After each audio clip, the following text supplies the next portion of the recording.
Warning, the following podcast contains adult language, themes, and situations. Also, the film we're about to talk about is going to be spoiled thoroughly. Listener discretion is advised. Enjoy this show.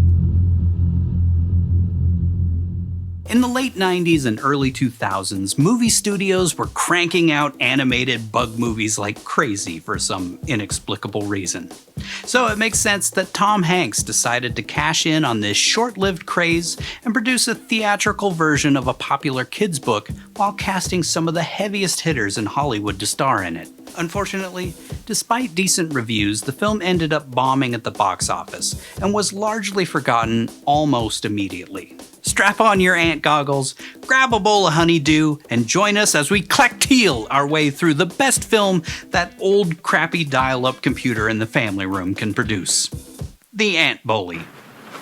Okay, let's run. I'm like a prickly pear. What do you say we cut the chit-chat a-hole?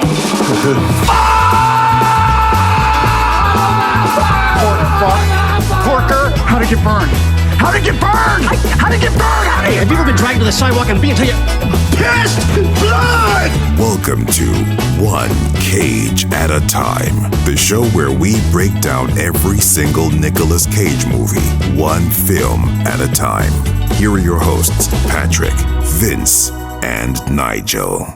When a 10-year-old hellspawn of a child keeps destroying their ant colony, an ant wizard creates a potion that shrinks the boy down to ant size, where he is forced to live among the colony to learn the errors of his ways, or remain small forever and most likely be eaten or stomped to death.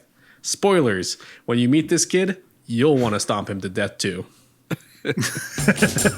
Let's see who's joining Nick on this adventure.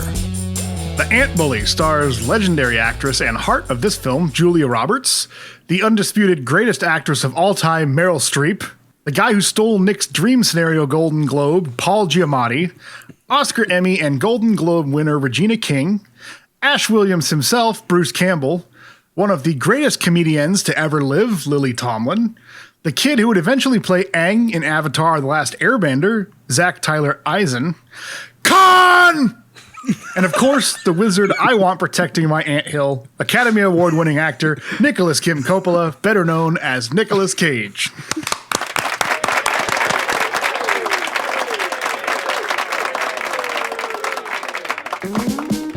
Patrick, hit us with some stats, won't you? The Ant Bully was released on July 28th, 2006, with a budget of $50 million and grossed $55.2 million, which is a massive bomb when it comes to these animated films. These are like printing money. I mean, like right. Crude's made $600 million and nobody remembers that movie at all. So to only make 55.2, I guess people must have been turned off. I feel like the animation style turned me off. I was like, ugh, yeah. Jimmy Neutron style, ugh. I don't know what it was that caused this one to bomb so badly, but 55.2 on a kid's movie that's vaguely got, I mean, it's starring Julia Roberts, Nicolas Cage, Meryl Streep. Like, Huge cast. All huge heavy cast. I would say most of the budget probably ended up going to that because it damn sure didn't go to the animation. Right. Not to critique the animation, but, you know. This was directed by John A. Davis, who is the creator, director, writer, and producer of Jimmy Neutron, so it all makes sense. Yeah. Mm-hmm. Yeah. I just don't like that style. I think it was cheap to produce those, and that's why there's like 400 of those Jimmy Neutron specials and TV show and all that crap. But it's just ugly. This is much better than Jimmy Neutron. Yes, this is way better than that, but and visually way better, but still has kind of the hallmarks of that low res, kind of ugly style.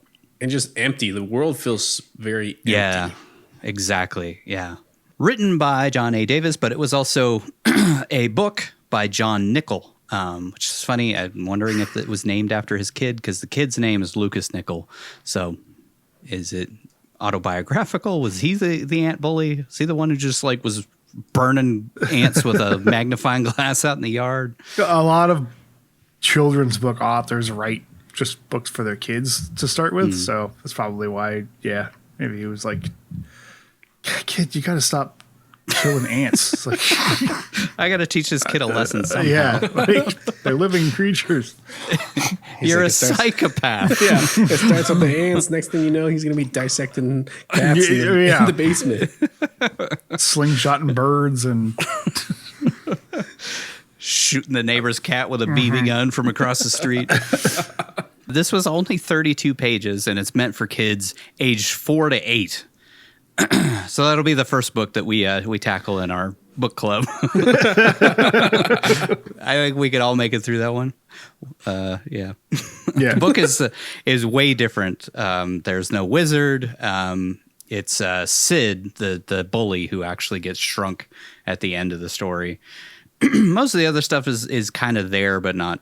I think it's like he gets shrunk down, and then he goes in and gets the jelly beans, and then he learns his lessons and stuff, and that's about it. But the exterminator, the cloud breather, is all made up just for this one. It was shot by no one, of course, but technically we did have a director of photography, Ken Mitchroney, who is a storyboard artist who has worked on Tiny Toons, Gargoyles, A Bug's Life, Planes and Veggie Tales, and also Jonah Hex. Why does that movie keep coming up? It keeps coming up. Yeah, I'm finally breaking into live action. Womp womp. This is my shot. Say, comic book movies are great. They can't fail. Blowing up. It's that weird thumb that what's her face has. Nobody will notice that. Megan Fox's thumb. Edited by John Price, who is John Davis's editor on Jimmy Neutron, but also edited a handful of episodes for the recent DuckTales reboot. Which I never saw any like good or bad. I feel like it just kind of happened. And then nobody talked about it again. Mm-hmm. I think the only thing that really came out of it was that Larry King interview with with Ahmed from Community. Yeah. I star on DuckTales. You fly around in a private jet? Oh, God, that's great. Music by John, I think it's Denny, Deney, Denny. He's a composer for hire, probably the heaviest hitter in the production team. He's worked on a ton of projects been working since 1980. But just to call out a few, he did Hocus Pocus, Liar Liar, The Emperor's New Groove, all of the Spy Kid movies, Sin City, Bruce and Evan Almighty, Iron Man 2, the live action Jon Favreau Jungle Book movie, 14 episodes of the Orville, and most recently the 2024 Garfield movie that's being decimated by the critics as we speak. But I hear the music's great. I'm sure the music's great. I'm sure that's not anyone's complaint. Yeah. Ratings, this has a 62%, 6.2 out of 10 on 118 reviews, which is a lot of reviews, especially for 2006. But 62% feels high. Spoilers for our ratings later on. But I did see that like the top critics gave it like a 44%. But all critics combined made it a 62%. So there were quite a few non-top critics who were like, this movie's great. That's why we don't let them vote, you know. Yeah. The audience, however, was a 42%, which is, that's right. Yeah. I mean, if you go by the top critics, 44%, 42% on the audience, that makes sense. But 62% just feels way too high to me. Mm-hmm. And then the Metacritic score is 59%, which, again, no. Yeah, it seems off. Yeah.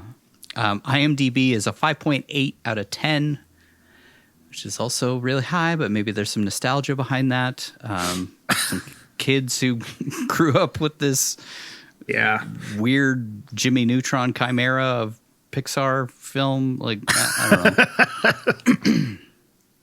And it did get a cinema score. I feel like we haven't had very many cinema scores this year. A-. also feels high. I don't know. Yes, I mean, that's low for a cinema score, but it also It feels is. high. That's pretty generous. That means I don't know how many. I wonder what the percentage of people who were like, "Nah, I didn't like it," means for an A minus. Because if it's A, then it's the majority of people who are there liked it. A minus, like 75% of them liked it. Maybe Makes me wonder, like, if you do a cinema score for a kids movie, are you asking the children to face on? I like the ants. it's great. A plus. A plus. I like movie I've jelly ever seen. beans. I really love jelly beans. How about a Coppola quick facts? Tom Hanks originally conceived the idea for an animated film adaptation after reading the book with his child, which I'm guessing Colin that's Hanks. why Chet Hanks ended up the way that he did. It's gonna be an ant summer. Come on, boys. This White boy fucking summer, guy. ant style. Just do yourself a favor and go watch some interviews with Chet Hanks. He's a treasure. He really is an American treasure. Oh, okay. Yeah, I don't even know who that was until I looked it up. He's the American Andrew Tate. Jesus Christ. He's got an Illuminati tattoo on his chest.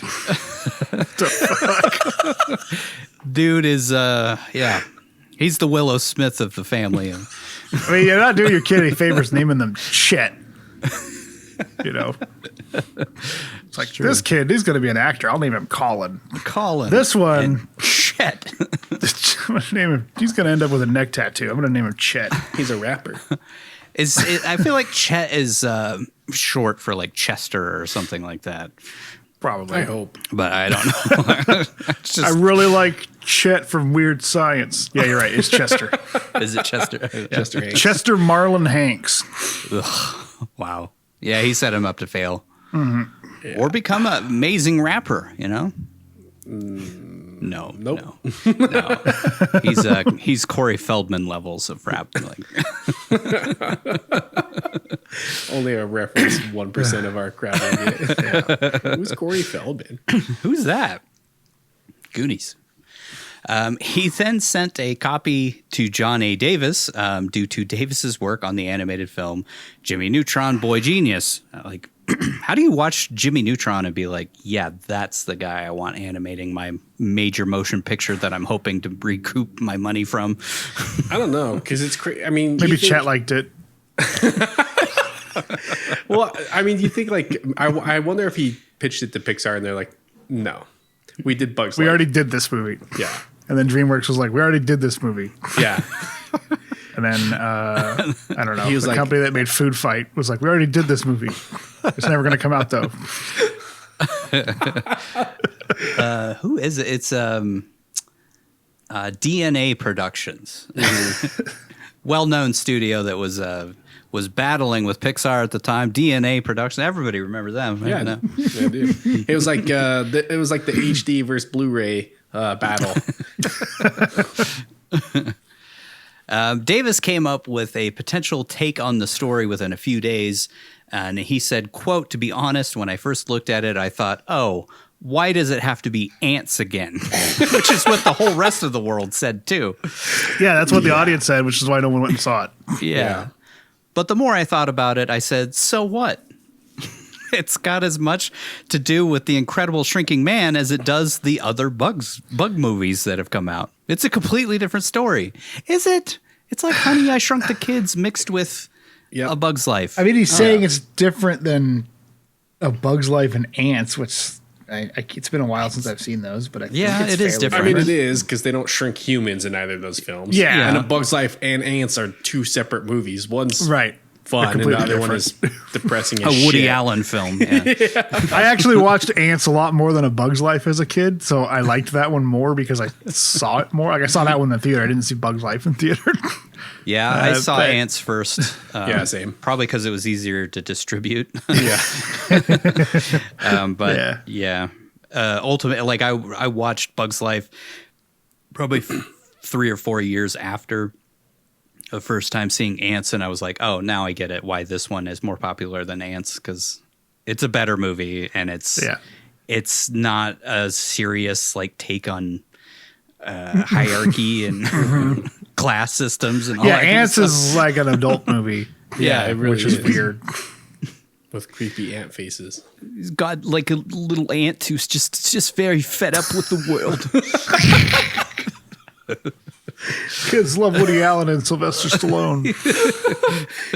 Didn't Dennis Leary play the grasshopper in that one, or was that in That was Life? Bug's Life. See, I can't even. I think. straight. Was it Dennis Leary?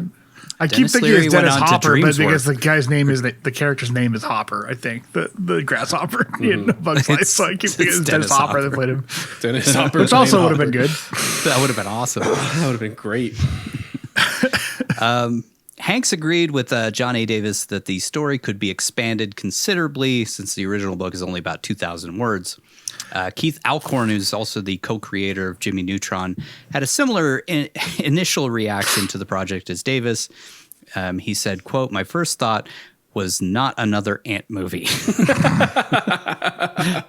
the two guys responsible for this thing were both like initially like, the world How do doesn't they need another one of expect it these to things. be successful? I mean, Exactly. if they both had that reaction, undoubtedly the audience is going to have that reaction. Yeah. Which And And then spoilers, they saw did.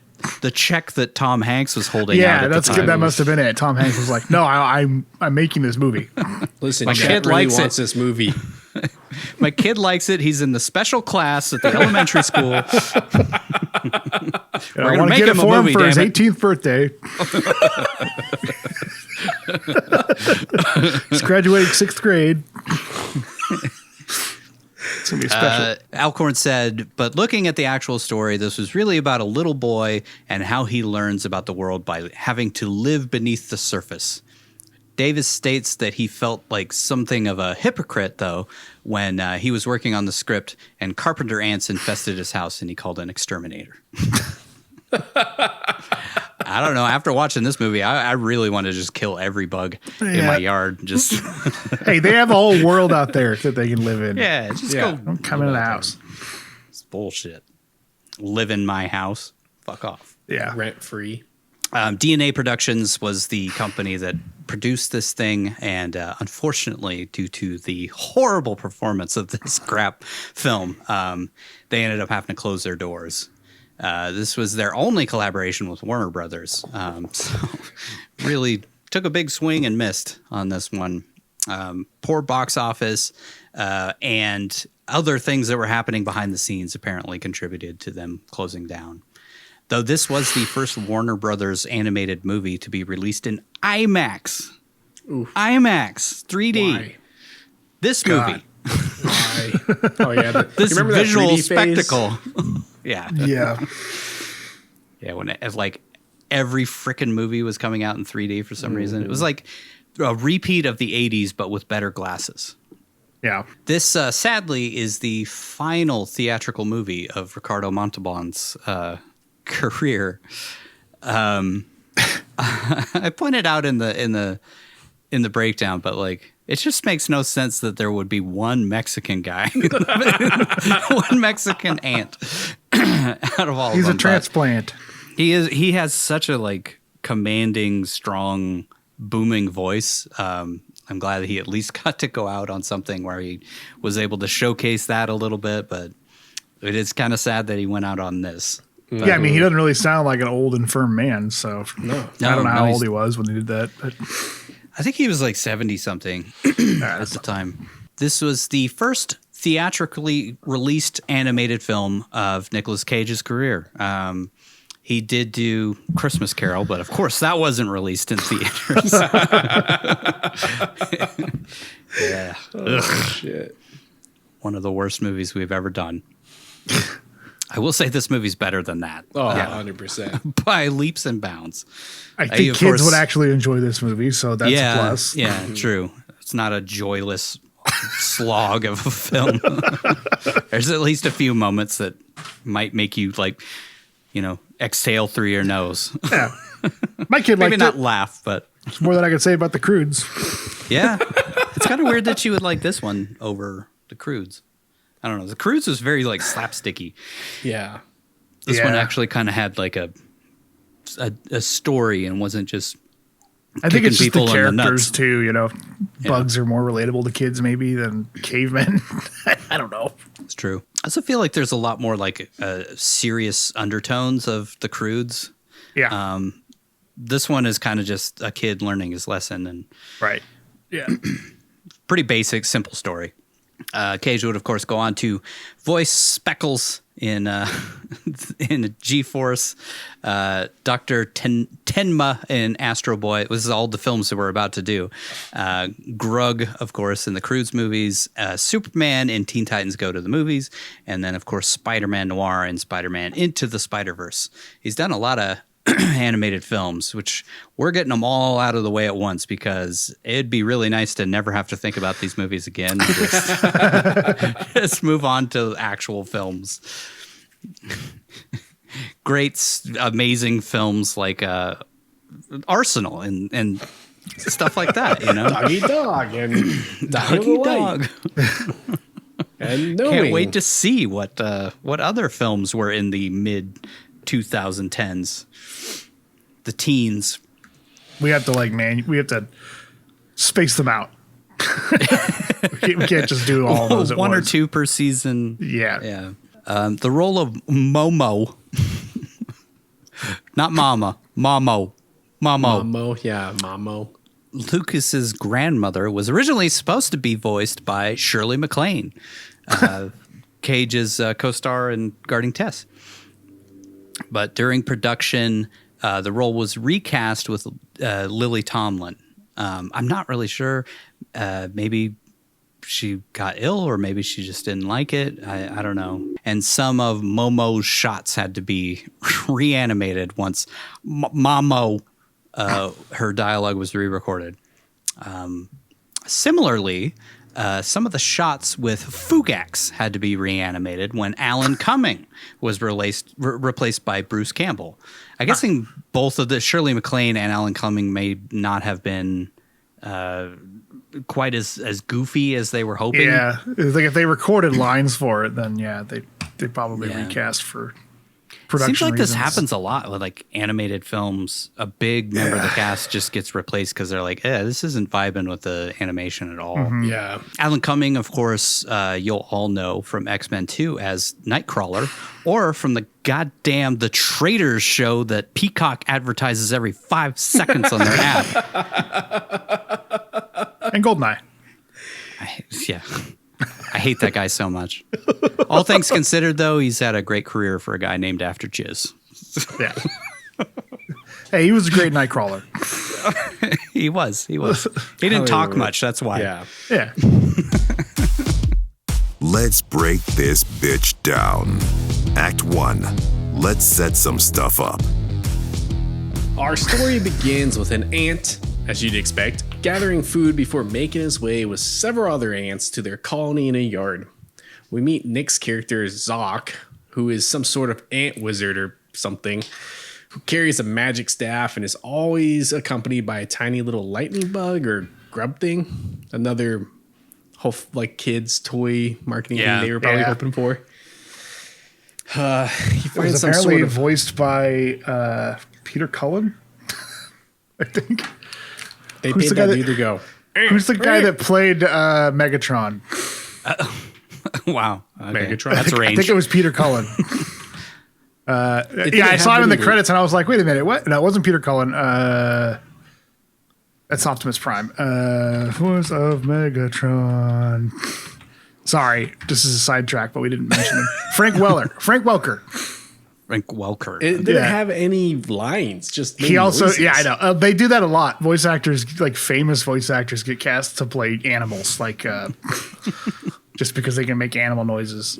Yeah. What a dumb Frank financial Welker decision. also plays Fred from Scooby Doo and has Oh, since yeah, 1969 and still does Yeah. it apparently.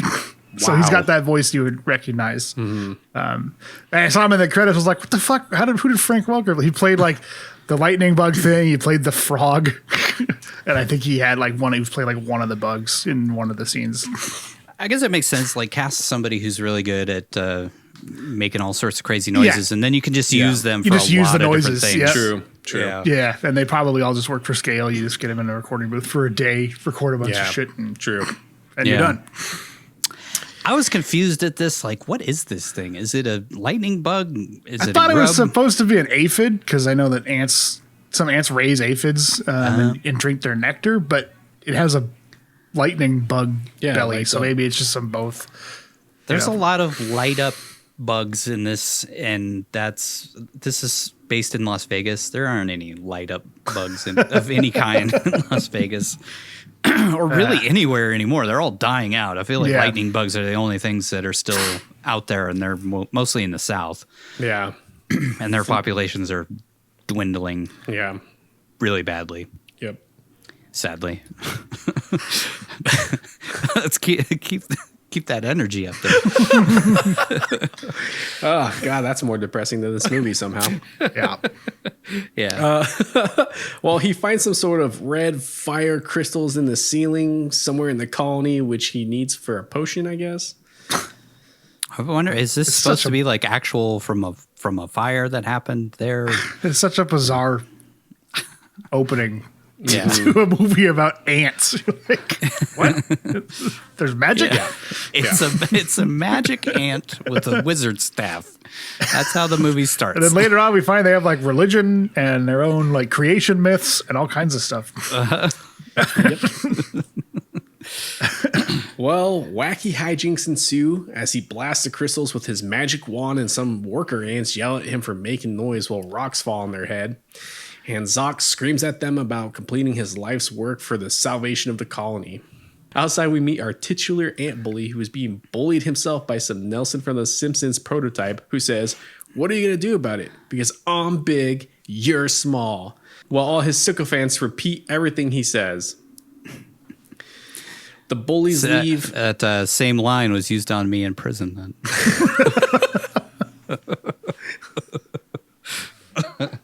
It's a kid's movie. I'm not going to go there. The bullies leave, and Lucas, a.k.a. the ant bully, decides to take out his misplaced aggression on the ants using a squirt gun. The ants all run for cover while calling Lucas the Destroyer as he floods the colony. We see Julia Roberts' character Hova meet up with Zoc, her ant boyfriend or whatever, at the opening of the anthill, where we see that she has some sort of human fetish. She's like really into this little kid. Yeah. She says she's always wanted to see a human up close and doesn't seem to mind that the human in question is destroying their home and killing her friends. Lucas yells, "What you gonna do about it, ants? Because I'm big, you're small," echoing his own bully. Zoc yells at the monster while waving his magic wand, but Lucas just kicks the anthill, sending thousands of ants to their graves. This kid kills so many ants. Yeah. He does. It's a little bastard. Drowns like an entire nursery of them later on. Hova tries to reason with the ant bully, but he tries to stomp her. Yeah. Yep. Thankfully, she's saved in the nick of time. Get it? By Zoc. Lucas only stops his murderous rage when his mom calls him inside. Hova hears Lucas's mom call him Peanut and files that away for later. Peanut's mom... Like, why does she still... She's like, oh, he's just, you know, he's misunderstood. He's like stomping all of her friends to death, almost kills her several times. You know, women just love to try to fix men, you know? She sees something in it. I'm gonna get canceled for that. Peanut's mom tells him she and his father are leaving on an anniversary trip to Mexico, but he's busy sulking from being bullied. His mom is obviously worried about her son, but the little hellspawn screams at her and tells her to go away and leave him alone. Well, it's definitely not the beginning profile of a mass shooter. Just saying. Jesus. Just want to point out that they gave the mom Pixar mom ass. Yeah, they did. Even though she doesn't. Not every human in this looks horrifying. I know. Yeah. The dad looks like an oversized sausage. Mom's thick. Yeah. He's thick. He's a zaddy for sure. Zoc tries to add the crystals to finish his potion, but can't get it to work as he says cockatiel or cockatile or whatever this stupid made up swear word is over and over with a fart noise accompanying it because it doesn't work. It's like they're trying, I don't know. The comedy in this is just awful. It's like really punching down to the kids. Don't you like burp jokes? Clacktiel. Yeah. Clacktiel. Yeah.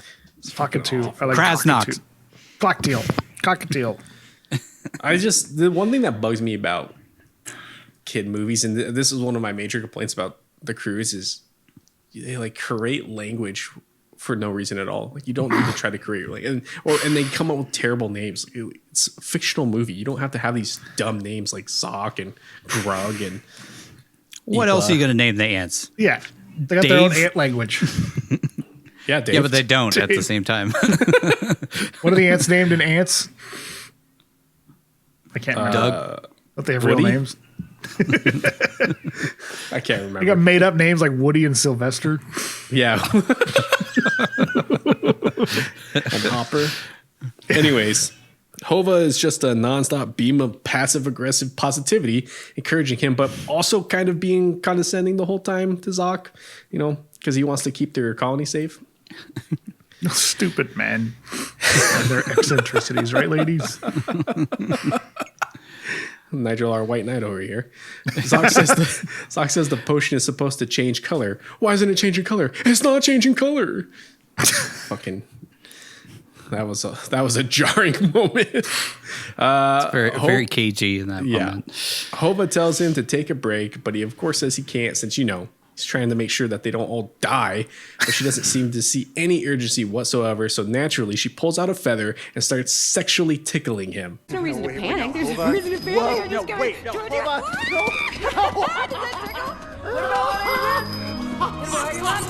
You laughing? Well, don't make me clacktiel you. What the hell? Am I supposed to be aroused by these ants? Because it's working. I'm sure that wasn't in the kids' book. You don't think they had the French tickler scene? Yeah, the director's like, it's important. We gotta have it in there. I need Julia Roberts tickling the Hova tickling whatever his name is. Bring them in and act it out.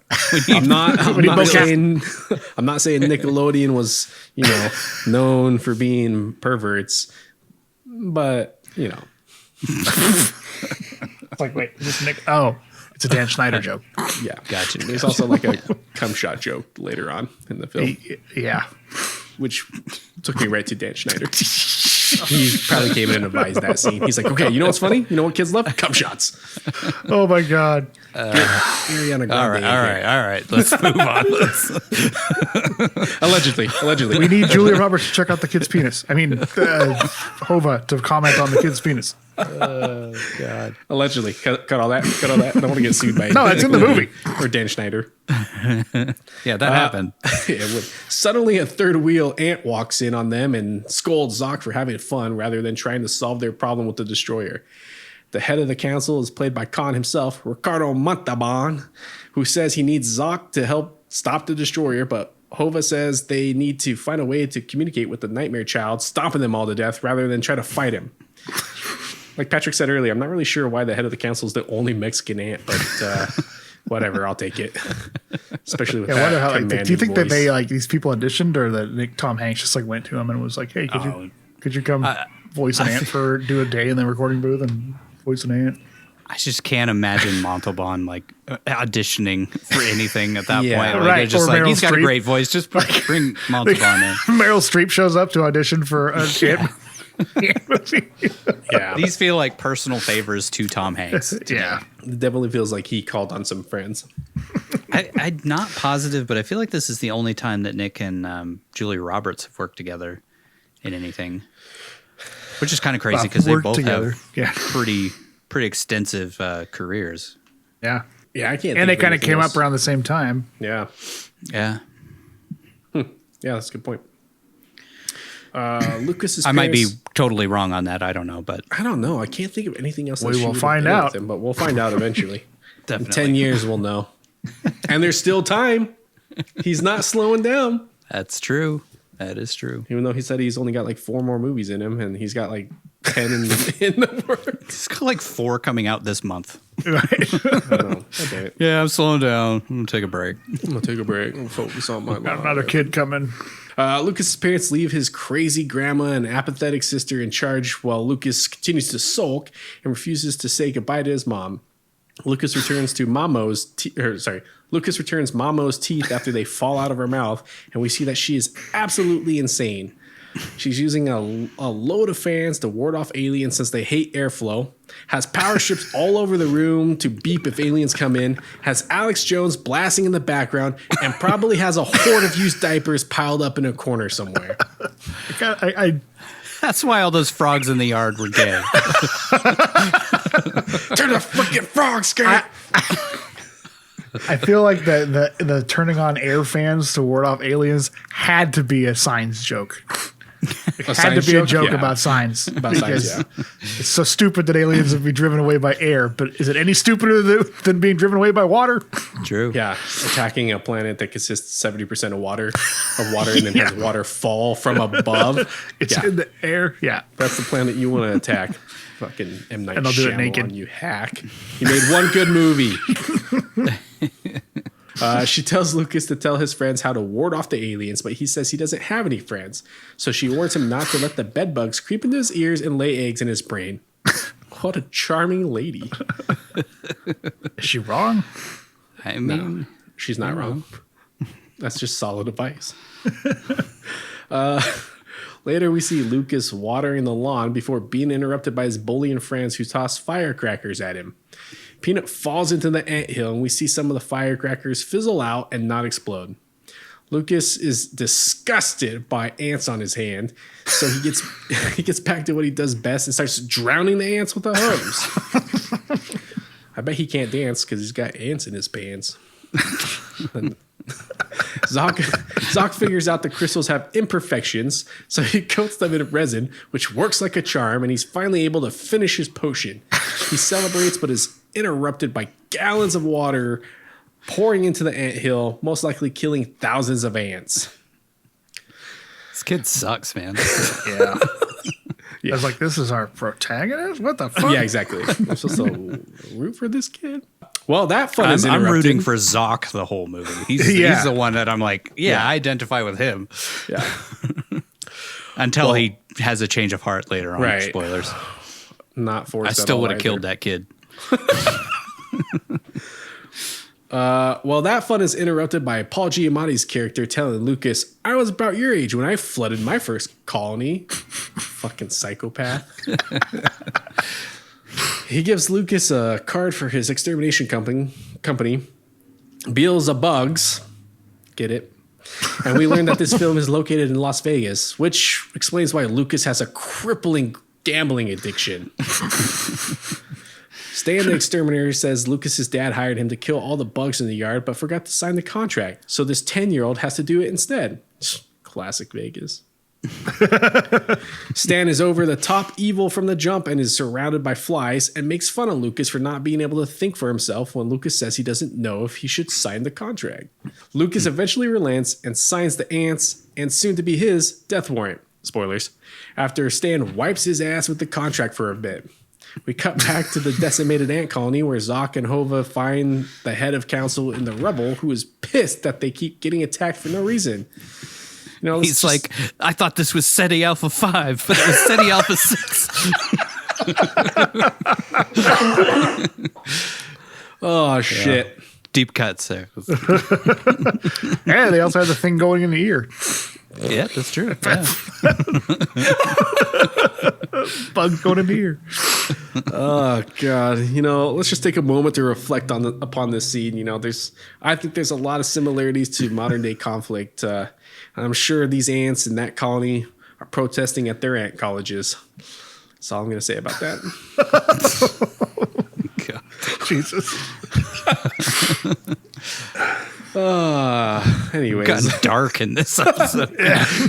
This movie is dark for a kid's school shooters. Yeah. This movie's dark for a kids movie. Like, you know, Nickelodeon rape. Allegedly. Yeah. Zoc shows him the potion and determinately says they are saved. That night, Zoc sneaks into the house and pours the potion into Lucas's ear while he sleeps. Lucas wakes up to find himself tiny as an ant and naked as a jailbird, and we see his bare ass. Yeah, that's right. Naked Bet as you a didn't jailbird? expect any nudity during these animated films, but here we are. And no, we're not including that in our tracker because none of us want to be forced to go door to door explaining why we're pederassed. Oh, we're including it in the tracker. Oh my God.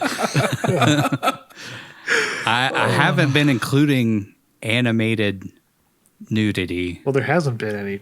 There hasn't been it. Well, there has been. Like I guess Mandy, in there Mandy, was some nudity there. cartoon Yeah, animation, that's true. But this one is our main story, and we have nudity in it. I feel like It's an animated film, yeah. Yeah.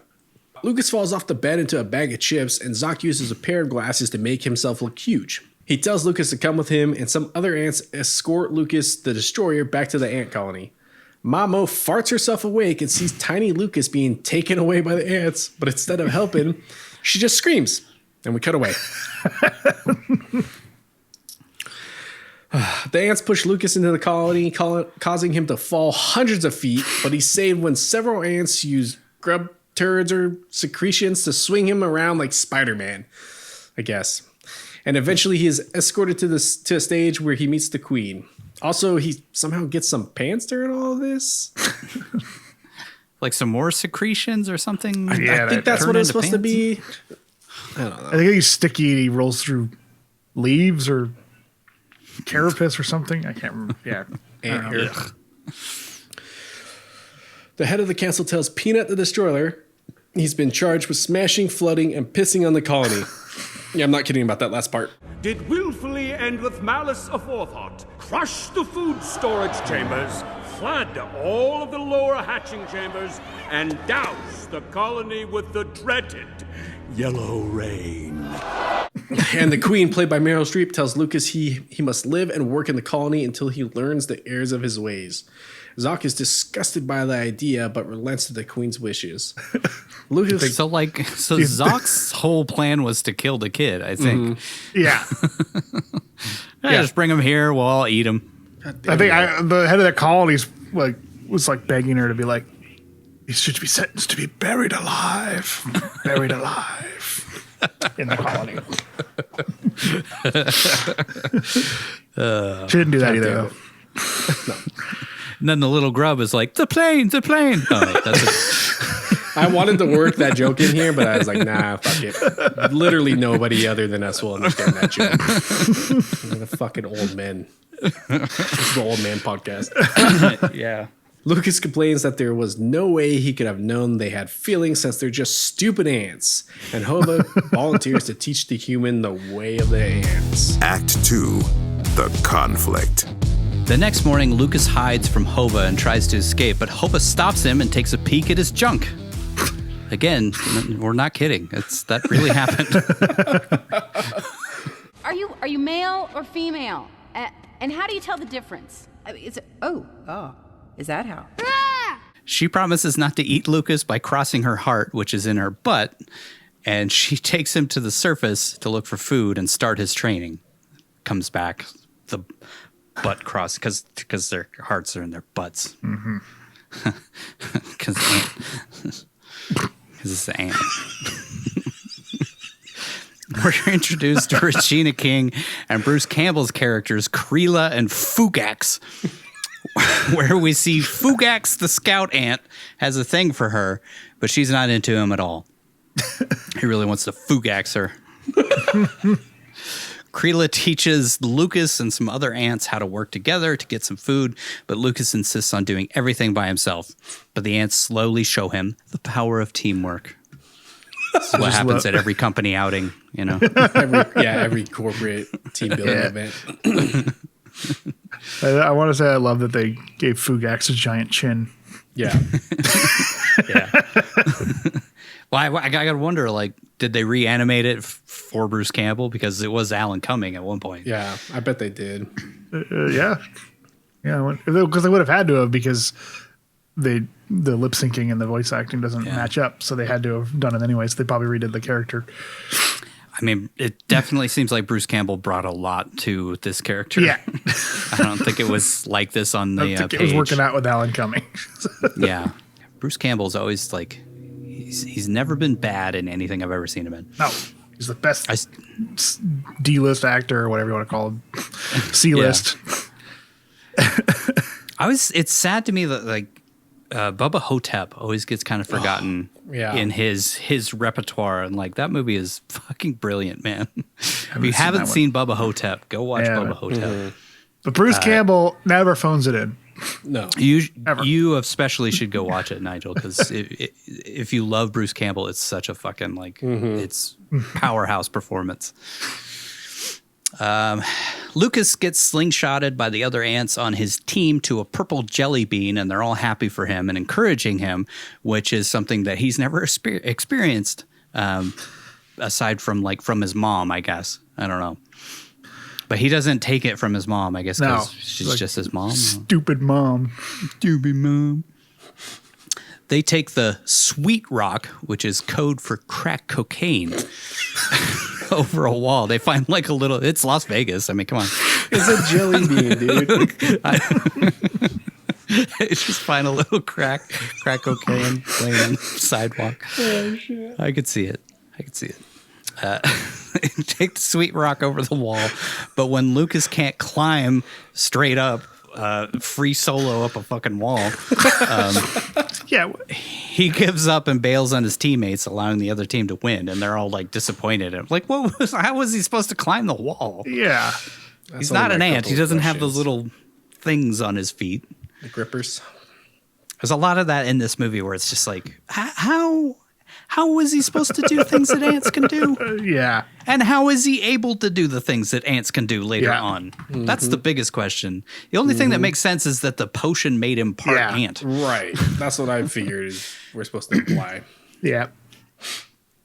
Either that or when he drinks the butt serum from the other bugs or whatever. But that just seemed like it was food.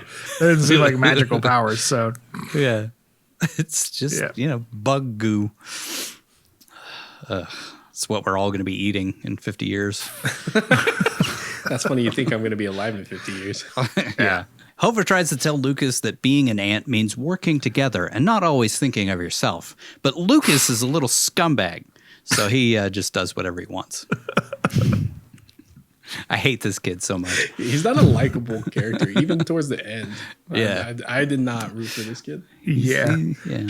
Also, I know he's voiced by the kid who went on to play Aang, but he sounds just like Andy from Toy Story. Yeah. There were parts where Nick reminded me a lot of Tom Hanks in Toy Story as well, especially his laugh that he does a couple times. It reminds me a lot of Hank's laugh as Woody. Yeah, I could hear that, yeah. Same voice coach as Pixar uses. I don't know. It was jarring. Lucas tells Hova to worry about herself, and he'll worry about himself. Suddenly, Hova senses something, like she's tweaking out, and a bunch of wasps, which I guess are actually tarantula hawks. Yeah. What they're called. They swoop in and steal the ants' grubs and try to kill all of them.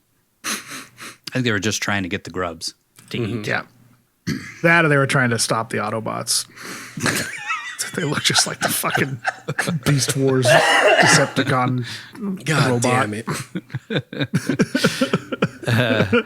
Lucas and Hova almost get crushed in a stampede of all the other ants and other bugs, and we see Zoc saving an ant's life from a wasp with his clacktiel, whatever. Did you count that as a kill? What's that? I was asking Vince if he counted that as a kill because doesn't he hit one with the magic thing and kill it? Yeah, but he doesn't kill anybody. Oh, he's like, who wants magic? Thought he's vaporized Suck on that this. one. The ants use rocks and grub jizz or something to take down the wasp while Zoc hunts for Hova. Hova. Zoc uses magic to kill a wasp by saying "Shablagul." Yeah, see, he killed him. Count it. All right, I'll count it. And we see Hova nearly sacrifice herself to save Lucas because she's an ant. He's not. That's just what ants do.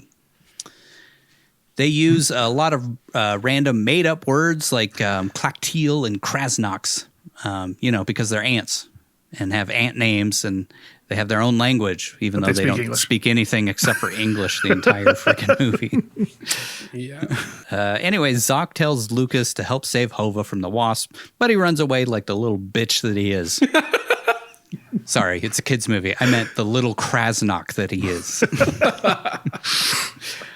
Zoc is disgusted again by Lucas's actions, but it's okay because the little bastard is about to get eaten by a wasp. Oh, if only. That'd be great if that's how this movie, like halfway through, kid just gets eaten. And then the ants have to like grow up and like go tell his parents that he died. Actually, Lucas lures the wasp to the firecracker that was left in the yard and lights it using refracted light through a piece of glass, blowing up the wasp in the process, which also saves Hova since the explosion made all of the wasps retreat. Lighting the firework with refracted light is from Toy Story. Yeah, it's true. Wow.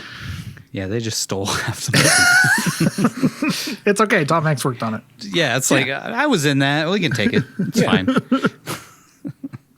Everyone thinks Lucas is a hero and embrace him as their savior. Everyone except Zoc, who sees the little monster for who he actually is. Zoc is painted as the bad guy, and Hova spends more time caring for Lucas than for her boyfriend. Or ant friend with a degus that secretes sperm. So not really boy, girl. I think they're also all related. It's true. That's true. Later that night, Bruce Campbell brings out dinner, which turns out to be delicious green balls that Lucas finds out are basically grub turds. We had grug turds in the last movie. This is when we got grub turds. I'm sensing a theme. There's a lot of poop jokes in these kids' movies. Yeah, they do. Doesn't change in the next movie. Lots of fart jokes. Awesome. Lucas gets sick when he realizes he's been eagerly scarfing down steaming grub nuggets, but Hova gives him some Alka-Seltzer root or something, so it's all good. Lucas realizes how much... Surprised that wasn't more product placement like Jelly Belly. Like Alka-Seltzer. It's like literally Alka-Seltzer. Yeah, it's like drop the tablet in the yard and they just break chunks off. Just break a little piece, yeah. I think they had to have that scene where he gets into the frog's stomach and like makes it burp up. Yeah, so that's why this is here. Lucas realizes how much Zoc hates him, but Hova says he'll come around when he sees the kid who probably murdered thousands of his friends and family isn't such a bad guy. I just don't understand why she likes this kid who has been crushing her friends and family the entire movie. Little piece of shit. Lucas burps, which echoes like 27 times, and a bunch of ants say, "Praise the mother." What the fuck? I don't get it. I mean, I get burps are funny, but I don't get why they... Fucking A, dude.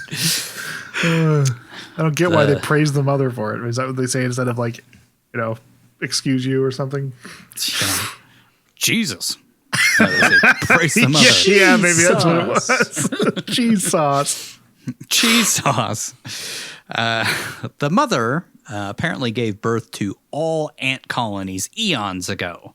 And down in the Chamber of the Ages, which somehow wasn't destroyed by Lucas, we see an image of the ant mother and a drawing of the cloud breather. Cloud breather. Sorry. Had a stroke halfway through that. Who happens to look exactly like the exterminator. So is the exterminator ancient as well, or did the ant mother give birth to the colony like 3 weeks ago? Oh, they don't live very long, so they don't live very long. Yeah. Maybe in ant terms, this is Lucas. How many 3 days living with them has been like 5 years. Yeah, or something. Lucas freaks out and says he needs to go home when he realizes that it's the exterminator, and he promises to get them loads of sweet rocks, crack cocaine, man, I'm telling you, in his house, and they agree to go with him. Krila, Fugax, and Hova join Lucas as he returns home to cancel the exterminator appointment using the phone, which they get to by floating on rose petals blown by one of that crazy lady's fans that she has all over the house. Chick is probably posting conspiracy theories on Facebook as we speak. Or she died of COVID, which is much more likely. Jesus Christ, you said I took it dark. I got curious, so I looked it up. ants like black garden ants live like 1 to 2 years. Oh, wow. Okay. But the queens can live up to 15, it says. So it would 15. literally, like, think about your leader living 15 times longer than you. Like, that would be a god, basically. Yeah. Lucas spots a picture of his family, which makes him sad since he's a little asshole and didn't say goodbye to his mom. Hova is shocked when Lucas starts crying because she thinks his face is melting. And she says ants make that face from Puss in Boots when they're sad. That was so dumb. Oh, my God. I don't know much about ants, but never mind. Here's what ants do when we're sad. Looks sad. And then she like cries later on, too. Think how much money was spent on that animation. 20,000. Fugax and Krila push jelly beans off the counter to the floor so they can take them back to the colony while Fugax tries desperately to get into Krila's thorax. Lucas uses a pair of glasses on the counter to read the number of the exterminator on the fridge, then jumps on the numbers of a phone. Unfortunately, or fortunately, depending on how you're enjoying the movie so far, instead of calling the exterminator, he calls a pizza place. But since he can only hear one side of the phone call, he's content that he saved the day. The phone rings and Tiffany, Lucas's sister, if you forgot, spots the ants on the counter and she tries to smash them. Mamo intervenes to try to save Lucas, but just ends up dropping her teeth down the drain as the ants run away, and then she mumbles and shits her pants or something. I don't know. Her teeth fall out like 14 times in this movie. Funny. We see Zoc at the top of the anthill worried about his missing girlfriend or ant friend that receives sperm in her cloaca. Actually, she can't. She's infertile. She's not a queen. Oh, yeah, that's right. I mean, they should bust out that French tickler more often. God damn. You don't have to worry about it. He spots Hova, Lucas, and the gang returning to the colony, and Zoc is horrified to find out that they went inside the human's nest, which Bruce Campbell's character is like, so this is all made out of your poop? He stops Lucas from returning to the colony with his stick and says, "Hi, how are you? Okay? It's good to be okay." Very cagey. Yeah, such a cagey moment. So good. He tells Lucas he wanted to show him, that he wants to show him the potion that will make him big again, since it's the last time he'll ever see it. Since there's no way he'll ever make Lucas normal again, since he's a threat to every single ant in the colony. Why doesn't he just kill him now? Just kill him now, dude. Dick. Lucas swears he'd never do anything to hurt Hova. Now, 5 minutes ago, he's stomping her to death. Whatever. But Zoc doesn't buy the little bastard's BS and says there's nothing for Lucas here anymore. Lucas runs away when Zoc lights up his magic staff while giving him a menacing look, and he disappears into the terrifying nightmare world of the front yard at night, which hopefully will lead to his death. Is that wrong to say? I don't care. No. I still hate this kid. Act 3. Time to resolve some shit. Fugax, or as I like to call him, Fahuguahads, or Fahuguahads, but a little Homestar Runner reference. Yeah. Always thought of that every time they said his name. Fahuguahads. Yeah. That's Fahuguahads tries desperately to smash thoraxes with Krila as she nurses his wounds from almost being crushed by a telephone. Hova asks Zoc where Lucas is, and he pretends not to know before telling Hova he sent him away since he almost got her killed. They argue for a bit about how Zoc is blinded by hatred toward the little piece of Krasnok who literally pissed on their anthill, drowned countless infants, stomped people to death, including almost Hova, burns them with lighters and sticks M80s in there and whatever else he does.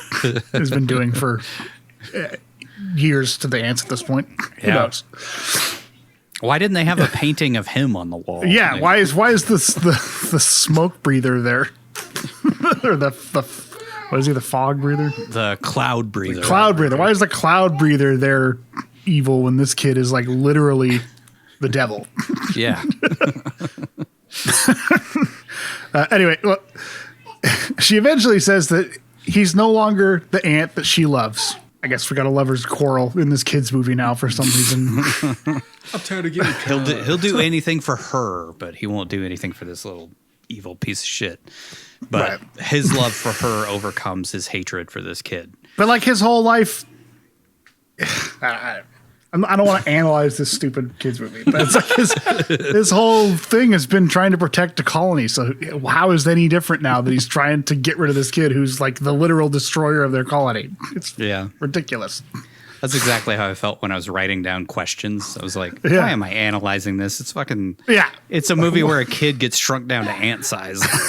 Why am I asking any questions? Yeah. But it really is. Like, why is Zoc the bad guy? Yeah.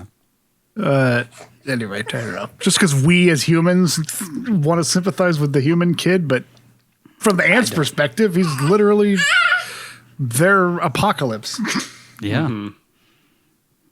He's like Godzilla to them. Yeah. So, anyway, we all would have killed the kid the second that we could, but Zoc has shown incredible restraint by not. Fugak says the kid won't make it through the night alone and sets off to find him, which finally makes Krila want to open her forelegs for him and let him Fugax her for a bit.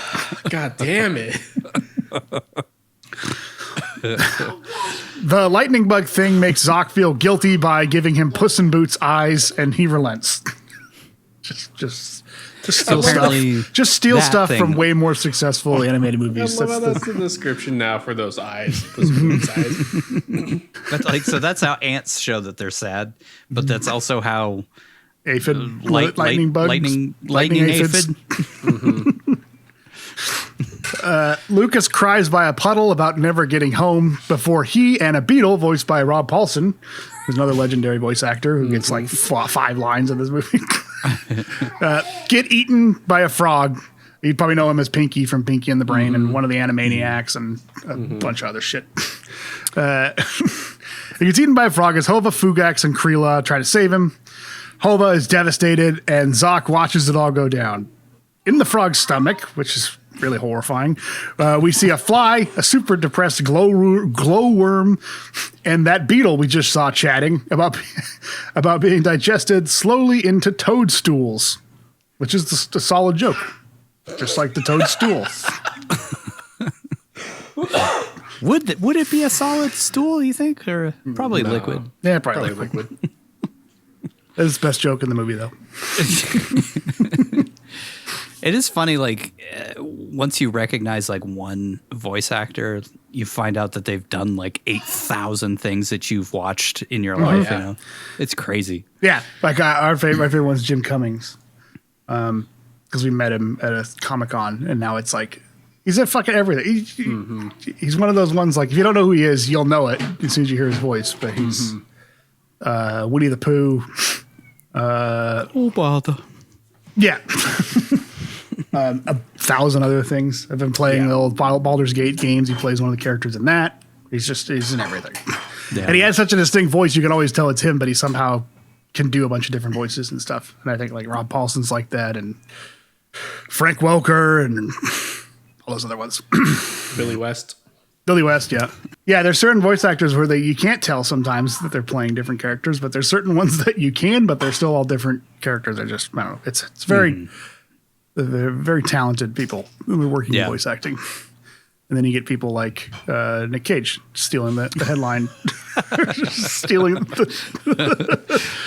the limelight by just doing his thing. Man. He did a real character. He was really different. Yeah, he's actually he's fine in this movie. I just think it's one of those age-old things where the voice actors don't get enough credit and are way more talented, but they get shoved to the sidelines in movies like this where they play a fucking beetle eaten by a frog when they could have easily played a main character.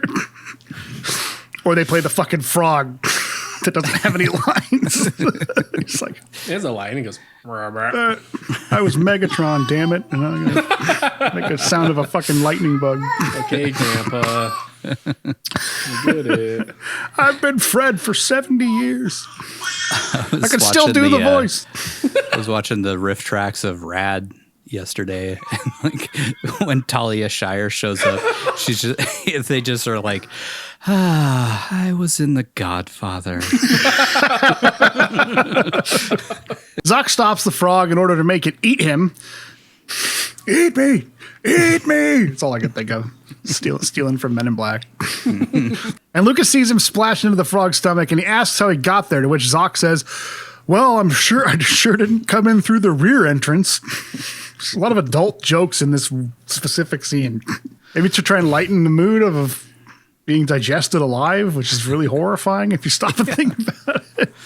Yeah, it's like a scene where they like lifts up the ant or the fly's like head, and it's just like disintegrated. Gore hanging down on it. It's like really disturbing and gross for a kid's movie. Stolen straight from Pinocchio. He's in the belly of the whale. Yeah. I don't think anything was partially digested in Pinocchio. There was nothing because it's a child's movie. It just picks up the cat and it's just like skeleton. Figaro, no! That would have been awesome, dude. I want to see that version. Oh, yeah. Oh, man. Maybe the live action. With Tom Hanks. Did Guillermo del Toro do that in his... Oh, God, I bet he would. He would, yeah. This just in, Guillermo del Toro got fired off that movie. Did he? What? No, I don't know. He gets fired from every movie. He's like cursed to work on things for years and then never get to make them. So, Yeah. Did that Pinocchio movie even come out? I don't even know. I think so. Couldn't tell you. It already got made and he got fired off of it. That's the next evolution of Del Toro projects is he'll finish a project and then get taken off of it and he'll never release. Zoc argues with himself about how stupid he is for letting a frog eat him to save his little bastard friend that his girlfriend likes for some reason. But we see that Zoc brought one of those Alka-Seltzer roots with him. So the frog burps them all up and the fly excitedly flies around before being eaten by another frog. That was another funny joke. Womp womp. Womp womp. So he gets to, it's funny, and he gets to be horribly digested like his buddy in the other frog. See his head later on. Floating down. That's what he gets for being pessimistic, I guess. I don't know. Lucas thanks Zoc for saving his life, but is confused as to why he did it. Zoc says he did it for Hova, and when they catch up with Krila, Fugax, and Hova, she just stares at the ant she loves with a look that says, I'm going to tie back my antenna and dislodge my mandibles tonight, honey. God damn it. Cut the sexual tension between Nick Cage and Julia Roberts' voice with a knife. They all decide to camp on a mushroom for the night, and Zoc starts to see the good in Peanut, the Destroyer, for the first time, after Hova tells him to give Lucas a chance. Lucas yawns, and Zoc says, why must you keep doing that? Are you ill? Please stop. It's disgusting. Lucas is confused and asks if ants yawn, to which Zoc says, definitely not. Thank you. I don't know if that's like cagey the cagiest moment of the whole film. Yeah. Zoc asks Lucas about the city in the distance, which looks nothing like Las Vegas, and Lucas explains that mankind is more about themselves than the betterment of the group than like ants are. Zoc says individuals are what make an ant colony strong, and their differences are important, which seems kind of counterintuitive. Like if I was going to say that part, goes against the whole theme of the movie, which is they have to work together as a team. Their differences are like they each have their own special niche that they... I guess, but it's not how ants work, I think. Ants are specialized and they're very similar in a lot of ways. Humans are different and somehow coalesce into a sort of functional group. And then like when it comes to teams, you don't want to be individual. You want to be part of the team.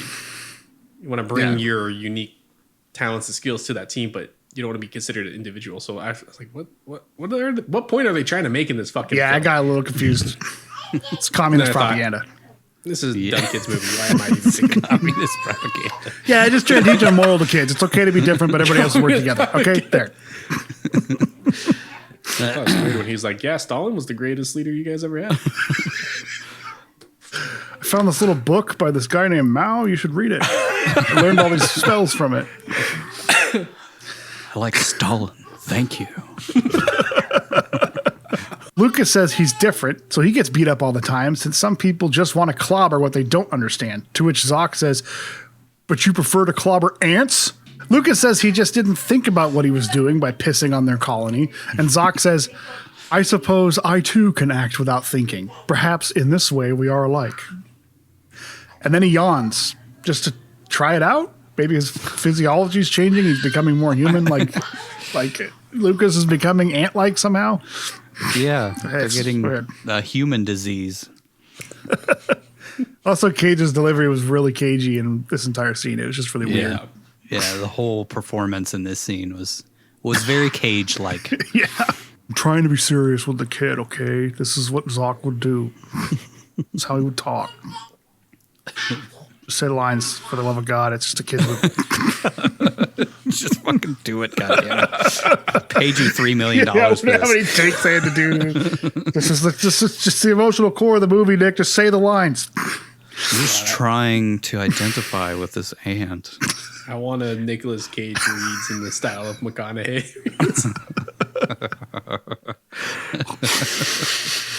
The next morning, Fugax wakes up on top of the mushroom and spots what he thinks is the ant mother, but it's actually the fake ant on top of the exterminator truck. When Lucas spots it using his goggles that totally wouldn't help him see any better, but are probably some part of a dead ant's face, he says, "No, I canceled the contract." Shit, it's like put ant eyes what's over up your with own those eyes. I know, I was wondering the same thing. You like looking through a kaleidoscope and being like, I can see it. Yeah. But none of the pretty ants have horrifying. eyes like that, so it's No. from some other bug. What bug? Yeah. They dismembered and stuck on his face. Can you imagine his binoculars, but they're a kaleidoscope? trying to see better. 40 different images of the same thing now, and that somehow helps. Yeah, that's how that works. The whole colony gathers together to praise the mother, but Zoc says that it's actually the cloud breather, and that Lucas admits that he hired the guy who is about to kill them all with horrible chemicals. Hova is shocked, and the guards escort him away, but Lucas says they can use the same potion they used to shrink him to get rid of the exterminator. Zoc says the cloud breather towers above them, and Lucas says he has an idea. The inexplicably Mexican head of council asks Zoc if he trusts a little scumbag who has destroyed their home on countless occasions, and Zoc agrees to listen to Lucas's plan. Zoc and Lucas make their way to a wasp nest, and the wasps reluctantly agree to work together with the ants after one of the nearby nests gets poisoned by Paul Giamatti. Somehow, magically, since he's a wizard, I guess, Zoc makes enough of the shrinking potion for every ant in the colony to have a grub full of it to squirt at the exterminator. Just so we're clear to track the time here, the exterminator arrived, Zoc, Krila, Fugax, Hova, and Lucas walked back to the colony. Zoc and Lucas walked so far that they ended up in a cactus field. They presumably flew back to the colony. The entire colony and the wasps gathered into battle formations outside the colony. Zoc managed to make enough of the potion for like 1,000 grubs to be filled with it, and Stan the Exterminator has only sprayed one small section of the yard. Time works different in ant world, I guess. Yeah. Plus, he's got to mix all the chemicals, and that takes forever. Yeah, but he'd already started spraying by the time they got over to the wasps because he'd killed Yeah. one of the wasps. So those chemicals are ready to go. Maybe this is the only section of the yard that hasn't been sprayed yet. Yeah. Or maybe he started Yeah. in the back, killed all the other Yeah, colonies in the fuck back. maybe. those backyard ants. The backyard ants are second-class citizens. Like the house is far enough away from the ant colony that they had to stop and sleep on a toadstool overnight. Exactly, yeah. And then the wasp colony is presumably way farther away than that. Otherwise, they'd be attacking the ants all the time. So they had to go from the colony to wherever the wasps are in a desert. Yeah. Oh, man. Just like, don't think about it. Yeah, he must have used magic. Yeah. Or poor writing. He used poor writing. They all take off on their own personal wasps, and that beetle we saw in the frog's stomach takes off with the depressed glowworm to help. The first wave of wasps fly in, but can't get the potion into the exterminator's ears because he's wearing headphones. Oh no, he's got earbuds in, he can't hear. It's a meme. Krila gets knocked out of the sky, and Fugax gets flicked into some wind chimes. Zoc says they need to land on the exterminator and find a way in, which is all sorts of gross to think about. Zoc gets knocked out of the sky by the exterminator spraying a fogger, and Lucas lands on his disgusting scalp where we meet some lice chowing on the dandruff. It's so gross, but this scene's actually pretty great. Like, the scale of it is really awesome. Like, you really feel like they're attacking this giant battle station ship thing, but it's the exterminator. I thought they did a pretty good job with the climax of this. It's just there's fucking living mites on his head. Yeah. It's so gross, but it's really funny. Then Lucas falls out of the exterminator's hair onto a nose hair and is blown away by a snot rocket. He's just really overdoing the disgusting aspects of this guy. Lucas is swooped up again by Hova and the Wasp, who are then batted out of the sky by the cloud breather, falling to the ground below. Again, I know this is a cartoon and we're going by ant physics, but Lucas is a human and just fell the equivalent of 80 stories, but he's fine. It's Pym particles, man. They can do anything.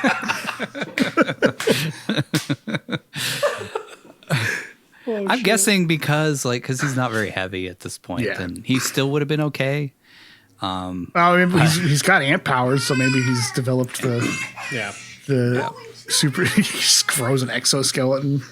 Just go full Cronenberg. Like, It just turns into the Fly. In this next act, Lucas Fly just start seeing him or Nickel Fly. Nickel Fly. Lucas tries to rescue Hova, who is trapped under the dying wasp, but suddenly Stan starts spraying again. Lucas is put in the same position of running away or helping Hova, but this time he does the right thing. As with all the other times, he somehow magically has the power of an ant. He's suddenly able to lift the wasp that weighs 50 times his weight off of Hova because he wants to, I guess. That's how it works now in the logic of the movie. It's never explained. I don't understand why they didn't explain that. Like, just at least a line or something that says that the potion has unexpected side effects of making him seem more like an ant. Yeah. And maybe Zoc didn't know about it at the time, and now it could have tied into, him accepting him more and their little heart-to-heart they had. Yeah. That's why he becomes less of a scumbag, because he has, ant feelings now. Right. They could have written it like, oh, maybe you're more ant than I thought, and Lucas is like, oh, guys are more human than I thought. I don't know, whatever. It's just weird. It's like a prequel to a superhero origin story of him being an ant. Mm-hmm. Ant-Man. Ant-Man. Oh, wait. Some kind of Ant-Man. He can even shrink.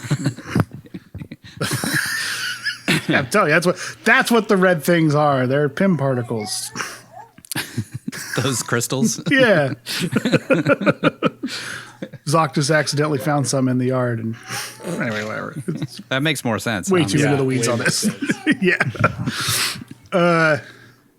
The only reason that we can't lift cars over our heads is because we're not motivated enough, I guess, or we don't have ant powers. We need the ant serum back.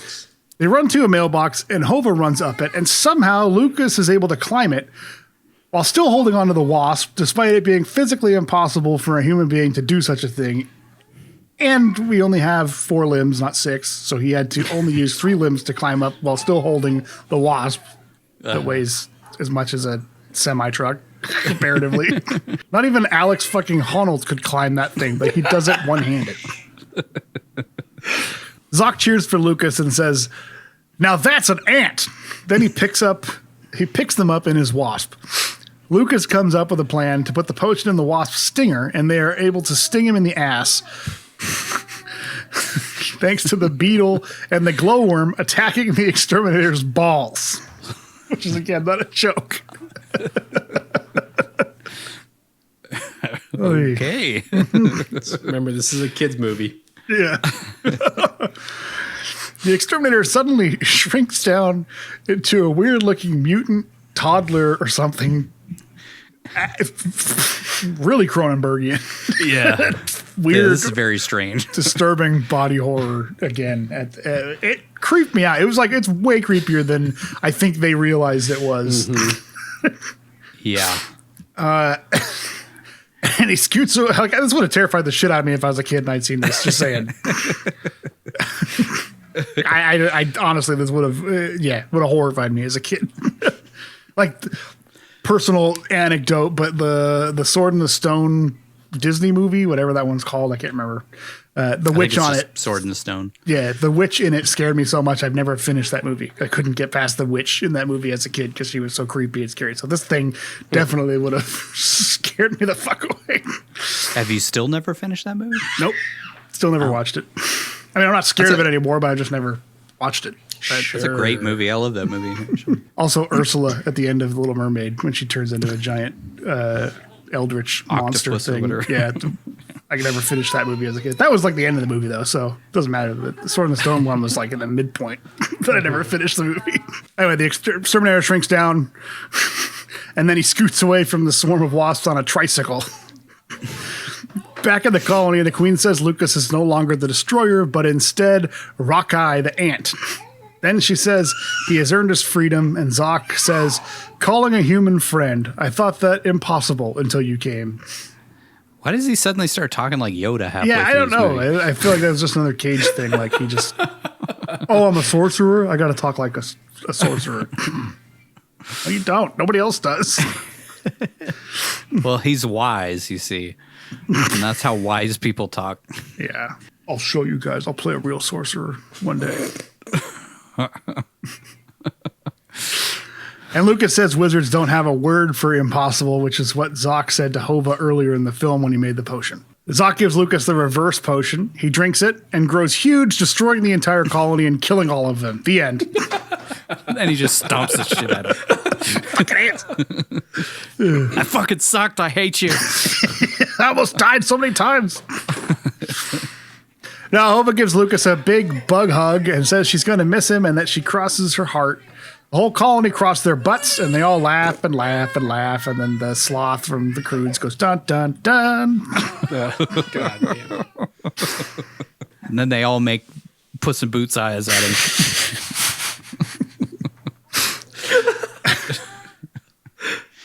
Momo, is it Momo? I can't remember if it was Momo or Mama. Momo. Yeah.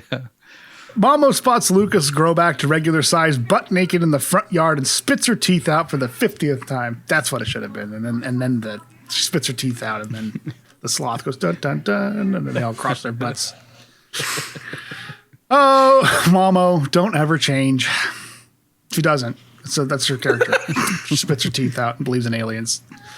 That's it. Sometimes That's all she gets. Sometime later, Lucas's parents come home, and he excitedly runs out of the house to greet his mom and gives her a big bug hug, since he never told her goodbye, and crushes her because he's got ant strength now. That was awesome. Mom, Her head just pops off like William Dafoe's at the end of Wild at Heart. oh God! And then Zoc's like, ha, got that fucker. I played the long game. The long con. Watched so many of my own family members die to that kid. Made him kill his own Piece mom. of shit. That would be so awesome. She calls him Peanut accidentally, and he says it's okay, and that he doesn't mind since he's grown as a person. His dad slams a dozen suitcases into everything in his path like that guy in Moonstruck on his way inside, just in time for the bully and his buddies to come across Lucas again. I always love how the dad in these things is like a bumbling idiot, and the mom is nurturing Yeah. and actually matters to the story, and the dad is just a joke. Makes you feel great as a man and a father. They do this in everything, dude. Like commercials, movies. That's what I was saying earlier, you know? Right, ladies? Oh, husbands, they're so stupid, right, ladies? Couldn't get anything done. Fucking morons. He can't even say Porta Vallarta. They just make him an over-the-top idiot the whole time. Lucas stands up to Sid this time. Wait, the kid's name is Sid? Yeah. Which is also from Toy Story. Yeah. Yep. Although the book probably came out before Toy Story, so I don't know.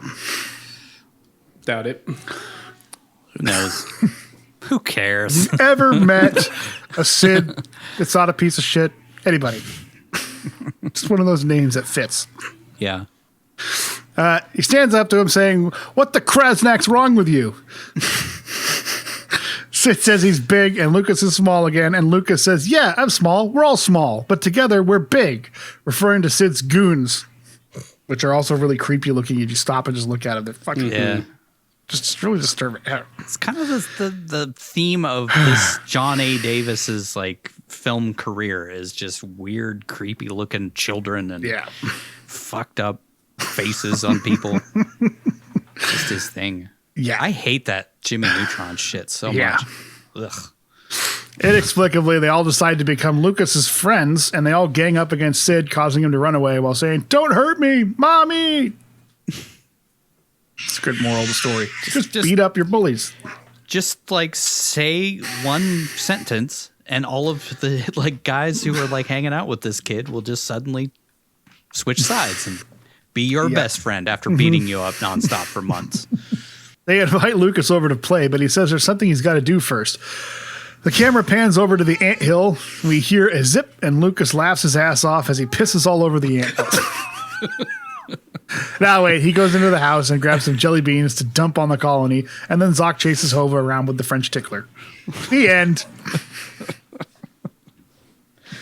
God damn. Everything's back to normal. It's unfortunate for Lucas and all of his new friends in the anthill that Beelzebugs didn't have a website, because he could have avoided the whole mix-up of accidentally calling the pizza place and could have easily canceled the appointment online. Hopefully, if he ever grows back into a regular human and stops being the hideous, ghoulish monster Zoc turned him into, the exterminator will launch his own website, hosted by Bluehost. Bluehost is your one-stop shop for building the website of your dreams. They offer insanely affordable hosting starting at just $2.95 per month, so even this nasty weirdo can scrounge that up. Getting started is easy. Just use your phone to open the QR code on the screen, or click on the link in the description below to get a free domain for your first year.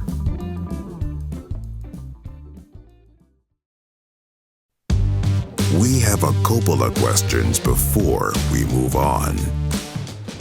Like I said, I didn't really ask a whole lot of serious questions because why the fuck would I?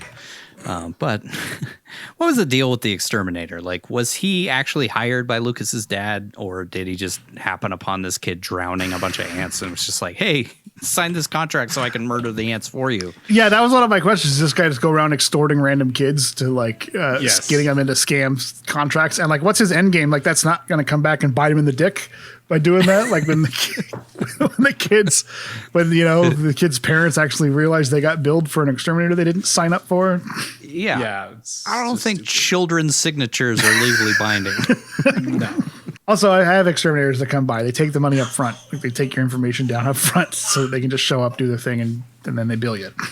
Yeah, we have a company that we go through, and it's just automatically billed each time they come out. Same.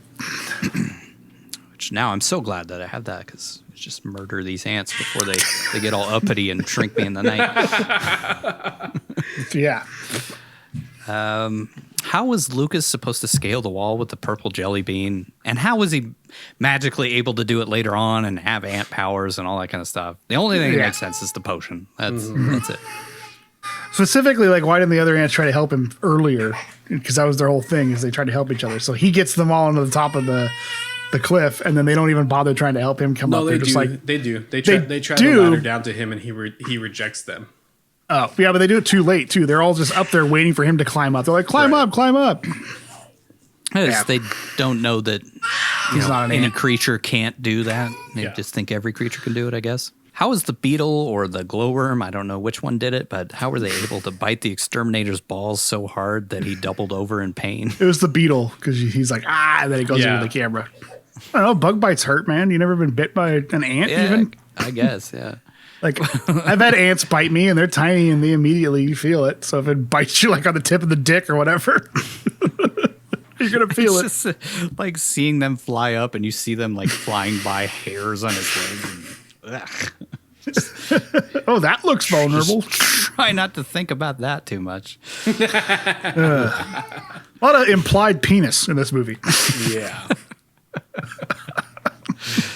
And then my final question that I felt like asking, what do you think happened to the exterminator? Like, did he stay like that? Why didn't he shrink down to ant size? I guess because it was just through the wasp little prick, stinger maybe? and wasn't like the full doses. It's got to go into the stay brain. that little mutant and then join the carnival later on or something. I was gonna say, to be honest, he probably has a show in Vegas now. Yeah. With Penn and Teller. Yeah, I try not to think about it because it's horrifying. Just got this little He goes mutant back home to his dwarf. wife that night. I don't think that dude's married. Let's be honest. Yeah, not with hygiene like that. Yeah. Did the mites shrink too, or did they the lice on his head? Did they shrink too, or did they like Right, full they size must and then have. eat him? That would be the best way of like showing his character go out. The mites just eat him whole. I mean, they've been eating him for years, so Sure. Just eating them like pancakes or rice patties or something. hey, we all have them. It's true. Live in our eyelashes. How the hell does Lucas weigh enough to press the buttons on a phone? It's true. Yeah. It actually happens in G-Force, where a fly lands on the keys, and Zach Rakaflakis has to push the keys as the fly lands on each one. Zach Rumpelstiltskin. That's Zach Galifianakis. I didn't know. I forgot he was in that. Galifianakis. Yeah, he's kind of like the main like good guy in it. But at least that's a human pressing the buttons. This was an ant-sized human somehow pressing buttons on a phone. Yeah. Yeah, there's no way. If this had been made like a couple years later, it could have been like a smartphone, and then they could have just had him do it that way. So touch the touchscreen, and then it would make sense. What was the point of the scene with the cracked crystals and then the resin that he resolves in the very next scene? Like, what was the point of having two of those two Spend, scenes narratively?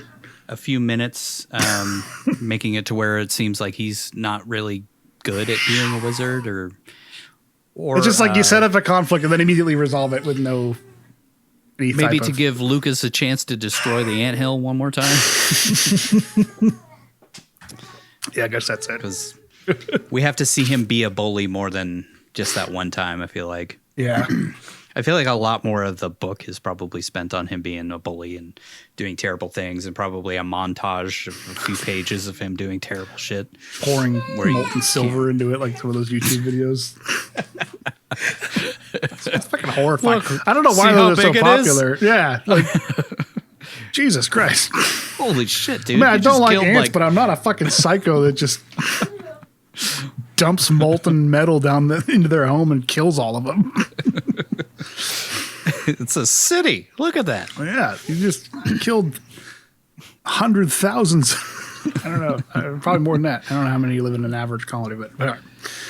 Some of those like final silver things are like over the course of like a city block. Mm-hmm.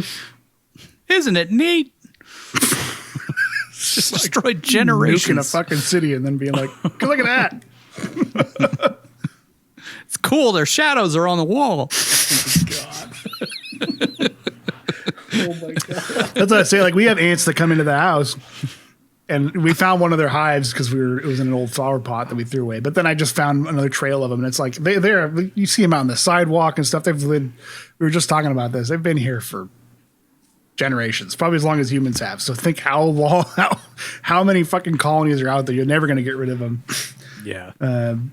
So anyway, my other one is like, what are Lucas's parents going to do with the giant anthill that's now in their yard that you can physically see? It's just a giant mound. Is he going to somehow convince them not to call an exterminator to get rid of this giant thing poking out of the front of their lawn? I guess. No, Mom, they have feelings. They have feelings. They've got a religion. And if it is true that the dad was the one who called the exterminator, and the exterminator was telling the truth, then he's probably just going to do it again. Like, he didn't get rid of all of them. Mm-hmm. There's still wasps and all sorts of shit out here. Yeah. Because, like, I mean, the ants, like, it's in the hill's, like, in the fucking lawn. Like, it's just, like, he's going to have to get rid of it if he's mowing his lawn or anything. And they're probably coming into the house now to get the jelly beans and shit. Lucas is feeding or to come them. visit Lucas. Right. Yeah, do you think Lucas goes back? You know, they bring in the potion every once in a while, and you can go back and visit his Goes on a friends. wacky adventure. Mm-hmm. I'm sure if the movie had been successful, they would have been sequels and more of them. There would have been a sequel. Yep. I thought it was weird that they did that. Like they sort of give it a final ending, like he says goodbye to him forever instead of like, hey, come visit us sometime or something. And they could have ended it on like that type of note. Like he comes back and hangs out with them because they're friends now. Yeah. But they maybe didn't. he invents some way of like speaking to the ants and like communicates with them and has them fly with him when he shrinks down, and then they go and rob banks and stuff. Whatever happens in Ant-Man, you know. They call it Thanos' ass and re-expand. That's how it. That's what Lucas's story ends as. He's just up Thanos' ass. It's time to keep track. Here are the final stats. That leads us over to the Cage Curse Tracker. Well, you guys are going to be shocked that our streak continues with no swear unless you count Krasnak or whatever he said. clacktiel. No, I didn't hear that. So we are still sitting at 716 total curses for all of our movies. Gonna be sitting there for a while, I think. Yeah. Makes my life easier. Yeah, that's true. Vince's life as well. It's Yeah. pretty easy throughout these. Yeah, it's been pretty easy. Though I would say there's a good chance that he is responsible for some deaths in the next movie. Are we doing implied deaths now? Well, I don't know. Yeah, can't really count him, but I would say he probably. Well, we'll get there. We'll get there. Spoilers for G-Force. Runtime, this was 88 minutes, mercifully. Real quick breakdown on this one. Didn't take me very long at all to write that. That was great. I always enjoy that. That's close to the bottom. It's actually tied with Willy's Wonderland. And Mom and Dad was only 86 minutes, too. It was funny. Yeah. But as of this was his second animated film after Christmas Carol, the movie, which was only 77 minutes. So, yeah, guess they're just going to go up in length from here.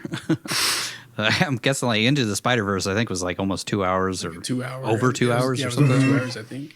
Unfortunately, I feel like we can't really like devote it like a solid like every second of that breakdown. Like we can't break down every second of Into the Spider-Verse because Nick Cage is in it for like a minute. So. Yeah. But I do want to break down that movie and spend a lot of time with it, but I feel like for a Nick Cage podcast, we can't really spend a ton of time on Into the Spider-Verse. But nudity, we did have a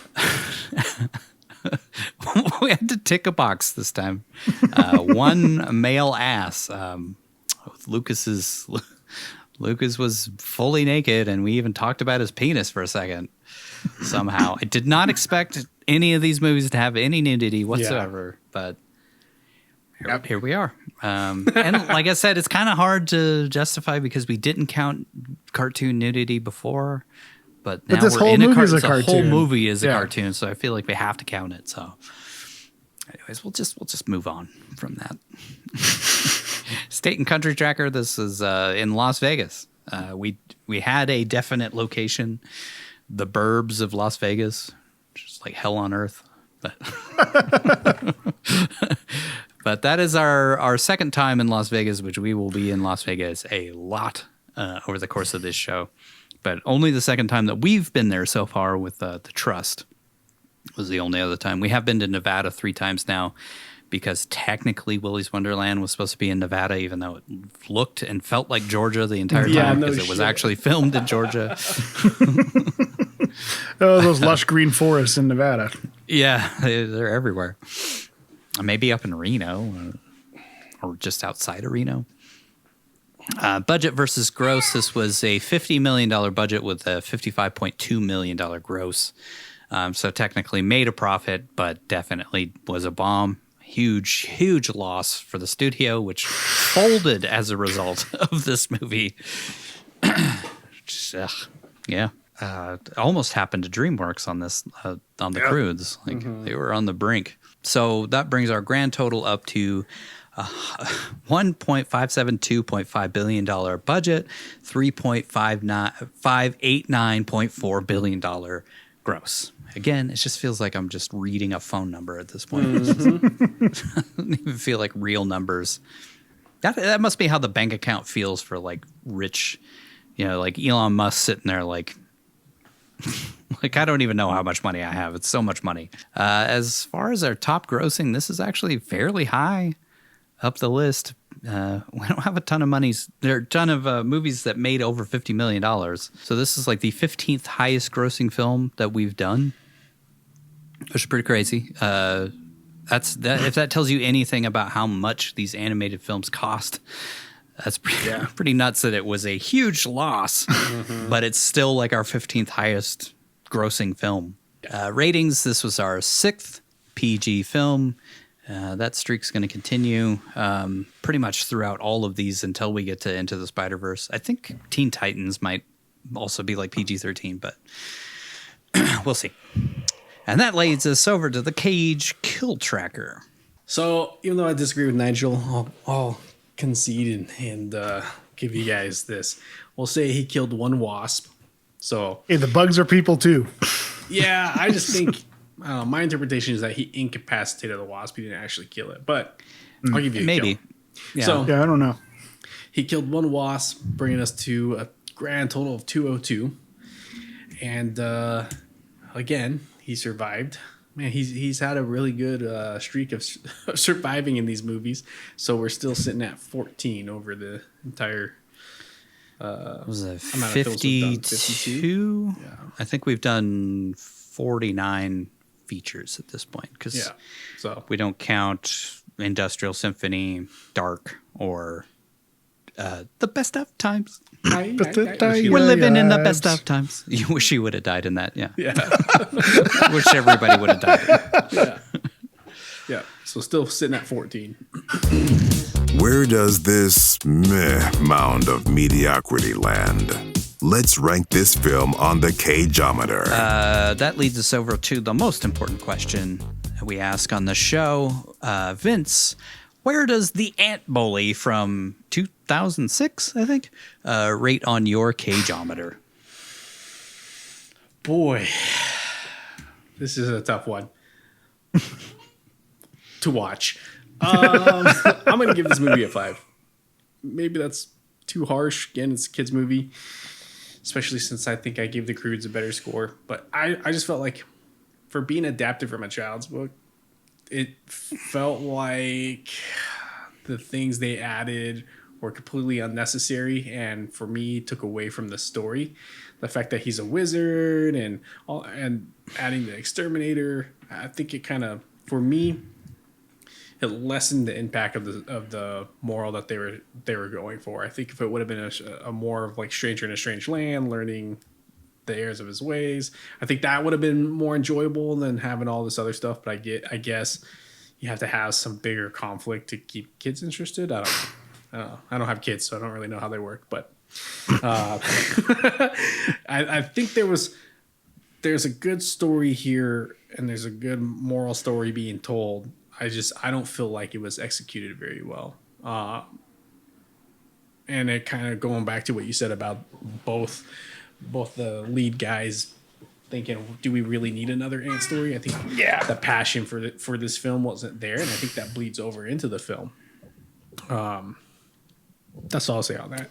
As far as Nick, I mean, I gave him a 7 in The Croods, so I should probably give him the same here, because I felt like, again, I'll say it, I think he is really probably more meant for voiceover because his voice is very animated, and I feel like it brings a little bit more life to the characters. Was this an Oscar award winning performance by him? God, no. Did he make it more enjoyable for me? Yes. I wish there had been more of his character on the screen than some of the other characters. I mean, of all the characters, I have to say Bruce Campbell probably stole the show. I think his character was the only reason why the second act didn't have me punching my face out. But I wish there would have been more of him. I think he did a good job with what he was given. And I guess since I was so kind to him on The Croods, which was similar to this, in my opinion, as far as his performance goes, I'll give him a 7 again. Yeah, I feel like Bruce Campbell and what's his name? The guy who plays Joe Swanson. Patrick Warburton. Yeah, they just kind of like come in and crush it every time they're doing animated stuff. And whenever they're live action as well. Yeah. But like, yeah. Bruce Campbell's. I mean, if I was making an animated film, I would put Bruce Campbell in it. Oh, Second. 100%. Yeah. All right, Nigel, where does the ant bully rate on your cageometer? Yeah, I mean, it's fine. I was expecting it to be way worse than it was, and I thought it was going to be at the start just because I had to get used to the crappy animation, especially compared to, what had come out at the time. This looks worse than Toy Story, which had come out 10 years prior to it, which it's Pixar. So again, it's like holding everything to a standard, but the studios were kind of doing that. They were trying to chase that Pixar money or that Pixar fame and success, and don't quite hit it. But ultimately I thought it was actually pretty good. I liked a lot of the visuals more than the Croods. I don't want to compare it too much to the Croods since that came out 10 years later or whatever, but we just watched it prior, even though time's funny that way. We're watching things out of order and weird, but I think I said during the Croods, a lot of it was visually uninteresting to me. It just kind of felt like wide open vistas that they had these wide shots just so they could have the family doing stuff. This actually felt like there was some dynamics, like the scale of things felt realistic. It was interesting visually. There was a lot of I don't know. It felt like there was more going on. My kid was more interested in it. She watched a lot more of it than she did of the Croods. So, and she didn't care about the story because she's 3, so she doesn't care about any of that. So I think it just visually was more appealing to her. But we should have her come in and do the ratings on these movies. But anyway, I mean, it's not a bad movie. It's just kind of forgettable. I don't think it does anything terrible or great. So I'd give it another 5. I actually enjoyed a lot of it more than the Croods, and I'm done comparing it to the Croods just because we used that as an example when we just watched it. I don't know, I felt like the story was a little more interesting. It had a little bit more varied stuff going on with it, and the theme of like family and messaging and hidden smarter writing that the Croods had wasn't quite there with this one, but it's a kids movie and it's got a decent adventure with some decent action at the end with the taking on the exterminator and stuff. So I mean, it's just kind of a forgettable one, but I'm sure kids like it, so I don't be too harsh on it. I don't know if even kids really liked it because it only made $55 million. Yeah. Like, kids but again, I think that was just the audience being like, I don't want to go see another fucking Ants movie. Like we just had 2 of these, Yeah. pretty much back to back. I think Ants and Bugs Life came out in the same year. Those were like it was like a studio war 2000s. Thing. It was early 2000s. Yeah, they came out. So then it was like you had that, and then this came out after that. It was sort of like people probably just saw it and was like, it's just another fucking stupid game. And it was 2006 Nick Cage, which was kind of a mixed bag for folks. So I can see why people just didn't give it a shot, and then the ones that did are just kind of like, whatever. Like there's no need to rewatch that. It's not a classic, kids movie and stuff. So I feel like a 5 is fair, middle of the road. I think that the voice acting cast was really good. I felt a lot of the different characters had character to them, and I liked that the actors they had in it. It's a weird mix of actors in it, but I think they all did a pretty good job with what was probably a day or 2 in the studio that they gave it. So yeah, I mean, especially like we said, Bruce Campbell was a standout. He just swings for the fences. Everything he does, you can instantly tell it's Bruce Campbell. And he always seems like he's having a ton of fun no matter what he's doing. So I wish he was in it more just because his character was the most interesting and entertaining for adults and kids. I think kids would like him too, because he's funny and over the top and does slapstick and character voices. I don't know, whatever.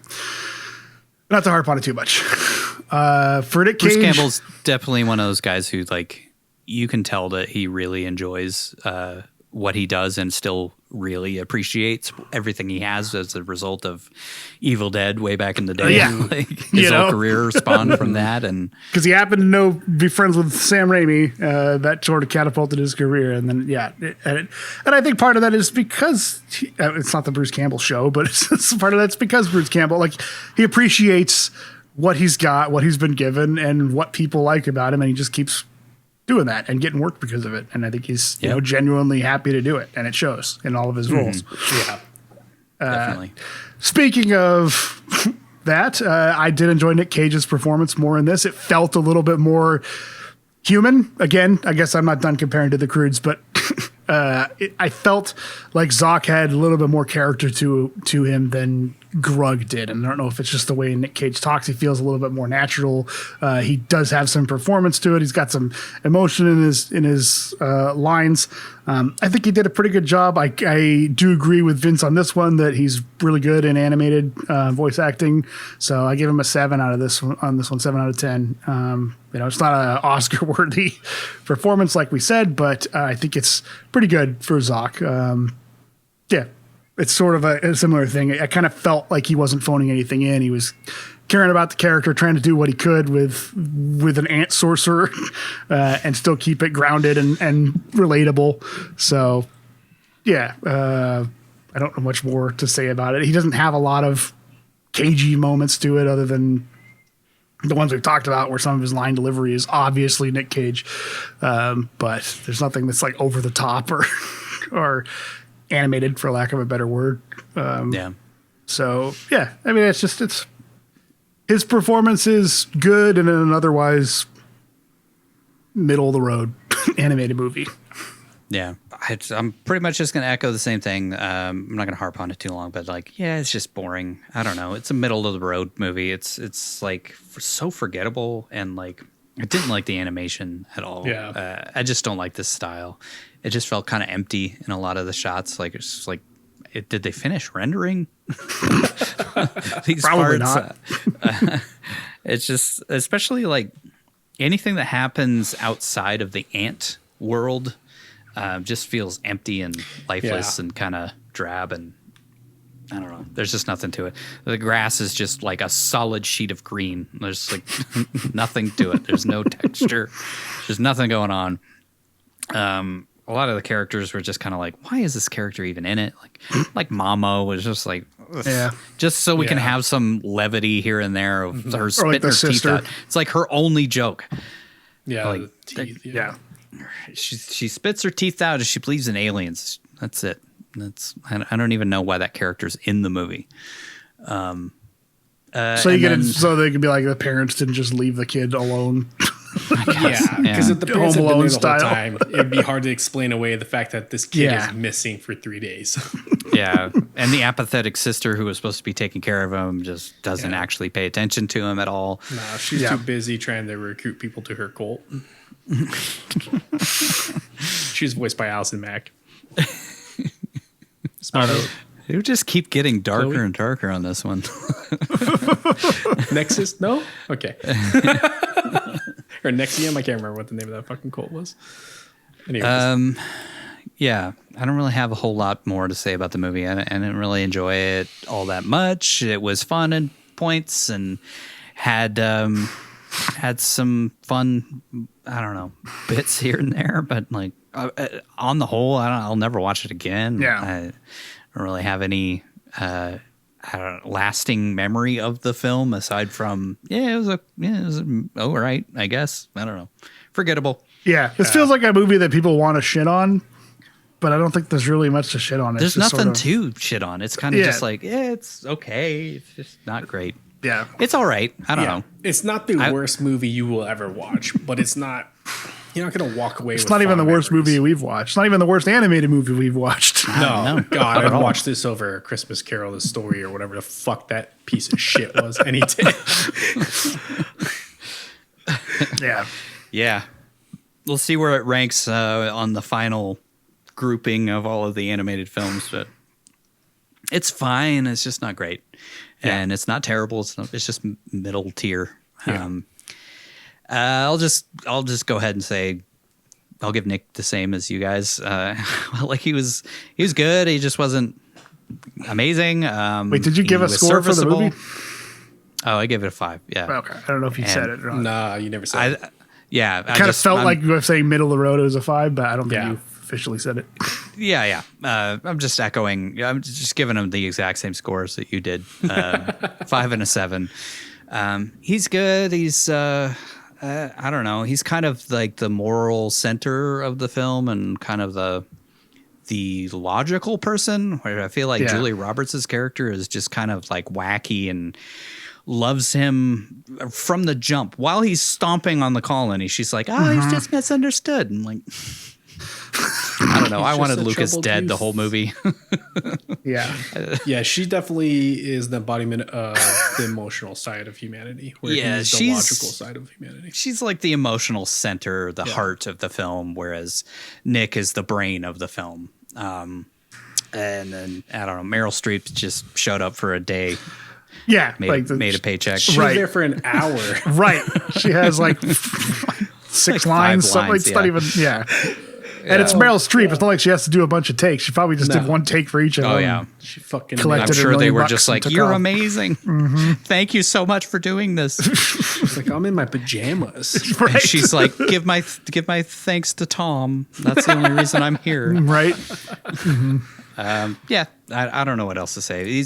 I would say he's similar to how Grug was in The Croods, where it's just kind of like he just needs to be a person almost, and just kind of like a center for things to revolve around. But like he doesn't have to be wacky and zany. He totally goes wacky and zany in this next movie that we're going to be talking about. He basically does the Pokey voice from Peggy Sue Got Married the entire movie, which works perfectly in a cartoon. Yeah.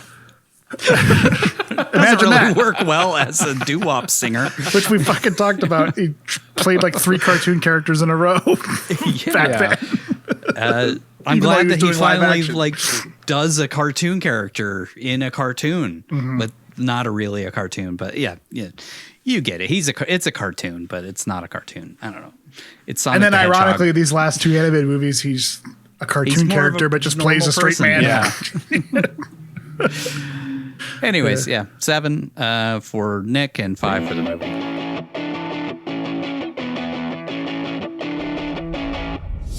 Here it is, the moment you've all been waiting for. These are the cagiest moments of the film. Now, what's more important? Me completing my life's work for the salvation of the colony, which includes you guys, or Krasnox, you rock, curse upon your children. But the potion is supposed to change color. It's not changing color. It's not changing color. The spider eats the dragonfly. Where's Lucas? Well, he's probably off destroying some other poor, unfortunate colony. You know how they are. Destroyers. Zoc! How'd you get here? Well, I sure didn't come in through the rear entrance. Well... Why must you keep doing that? Are you ill? What? Oh, me yawning. I'm just tired. Please stop. It's disgusting. Ants don't yawn? Definitely not. Thank you.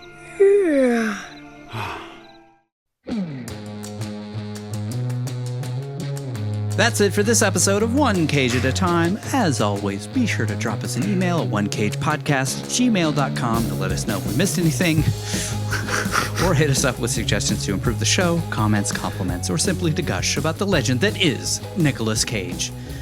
I'm not going to sing it this time, but on the 3rd day of Animated Cagements, we'll be watching a film that is technically not an animated film, which I didn't know. Seriously, I'd never seen anything for G-Force. I didn't know anything about it. Apparently this is live action. Yeah. It's a live action film. But like, I've seen the pictures of the hamsters a million times, and I'm like, yeah, that looks animated. And when you watch the movie, they definitely look like cartoon characters. They don't look like real hamsters or guinea pigs. Sorry. Guinea pigs. They're not hamsters, they're guinea pigs. My daughter's going to call them hamsters, though, because she watches hamster videos on YouTube, and like every rodent is a hamster to her, so, including guinea pigs. I mean, seriously, we could just call them all hamsters and nobody would care, right? Mm-hmm. Nobody would give a shit. Peruvians would care. That's true, I guess. But it stars a bunch of CGI guinea pigs, so I'm just going to go ahead and count it as an animated film.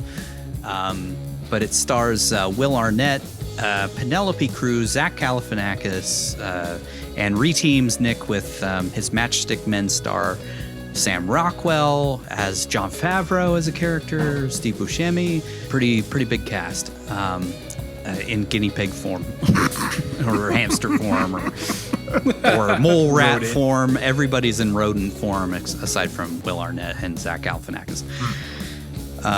Also, we get to see another film written by the husband-wife duo of the Wibberleys, who wrote both National Treasure films and wrote The Sorcerer's Apprentice, I think. And I feel like one other Nick Cage movie. I can't remember. But makes sense. National Treasure 3. That they're all Disney movies. So yeah, all Bruckheimer Disney things.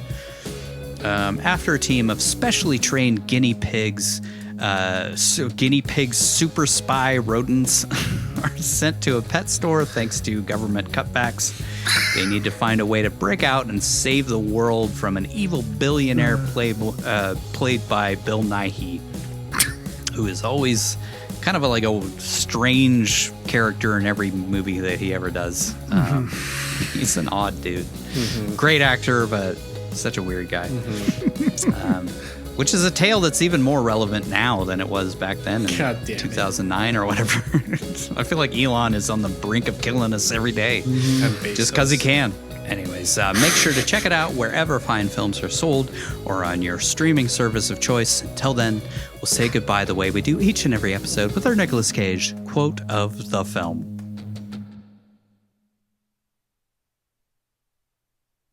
Hi there.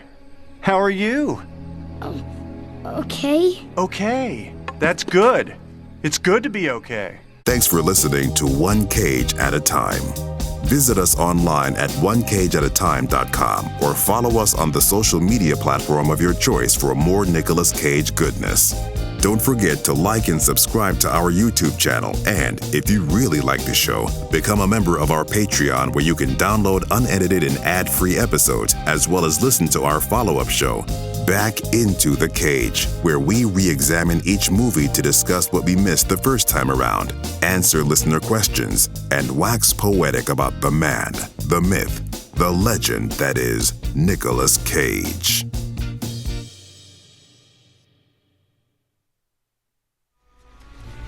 Good night, Mamo.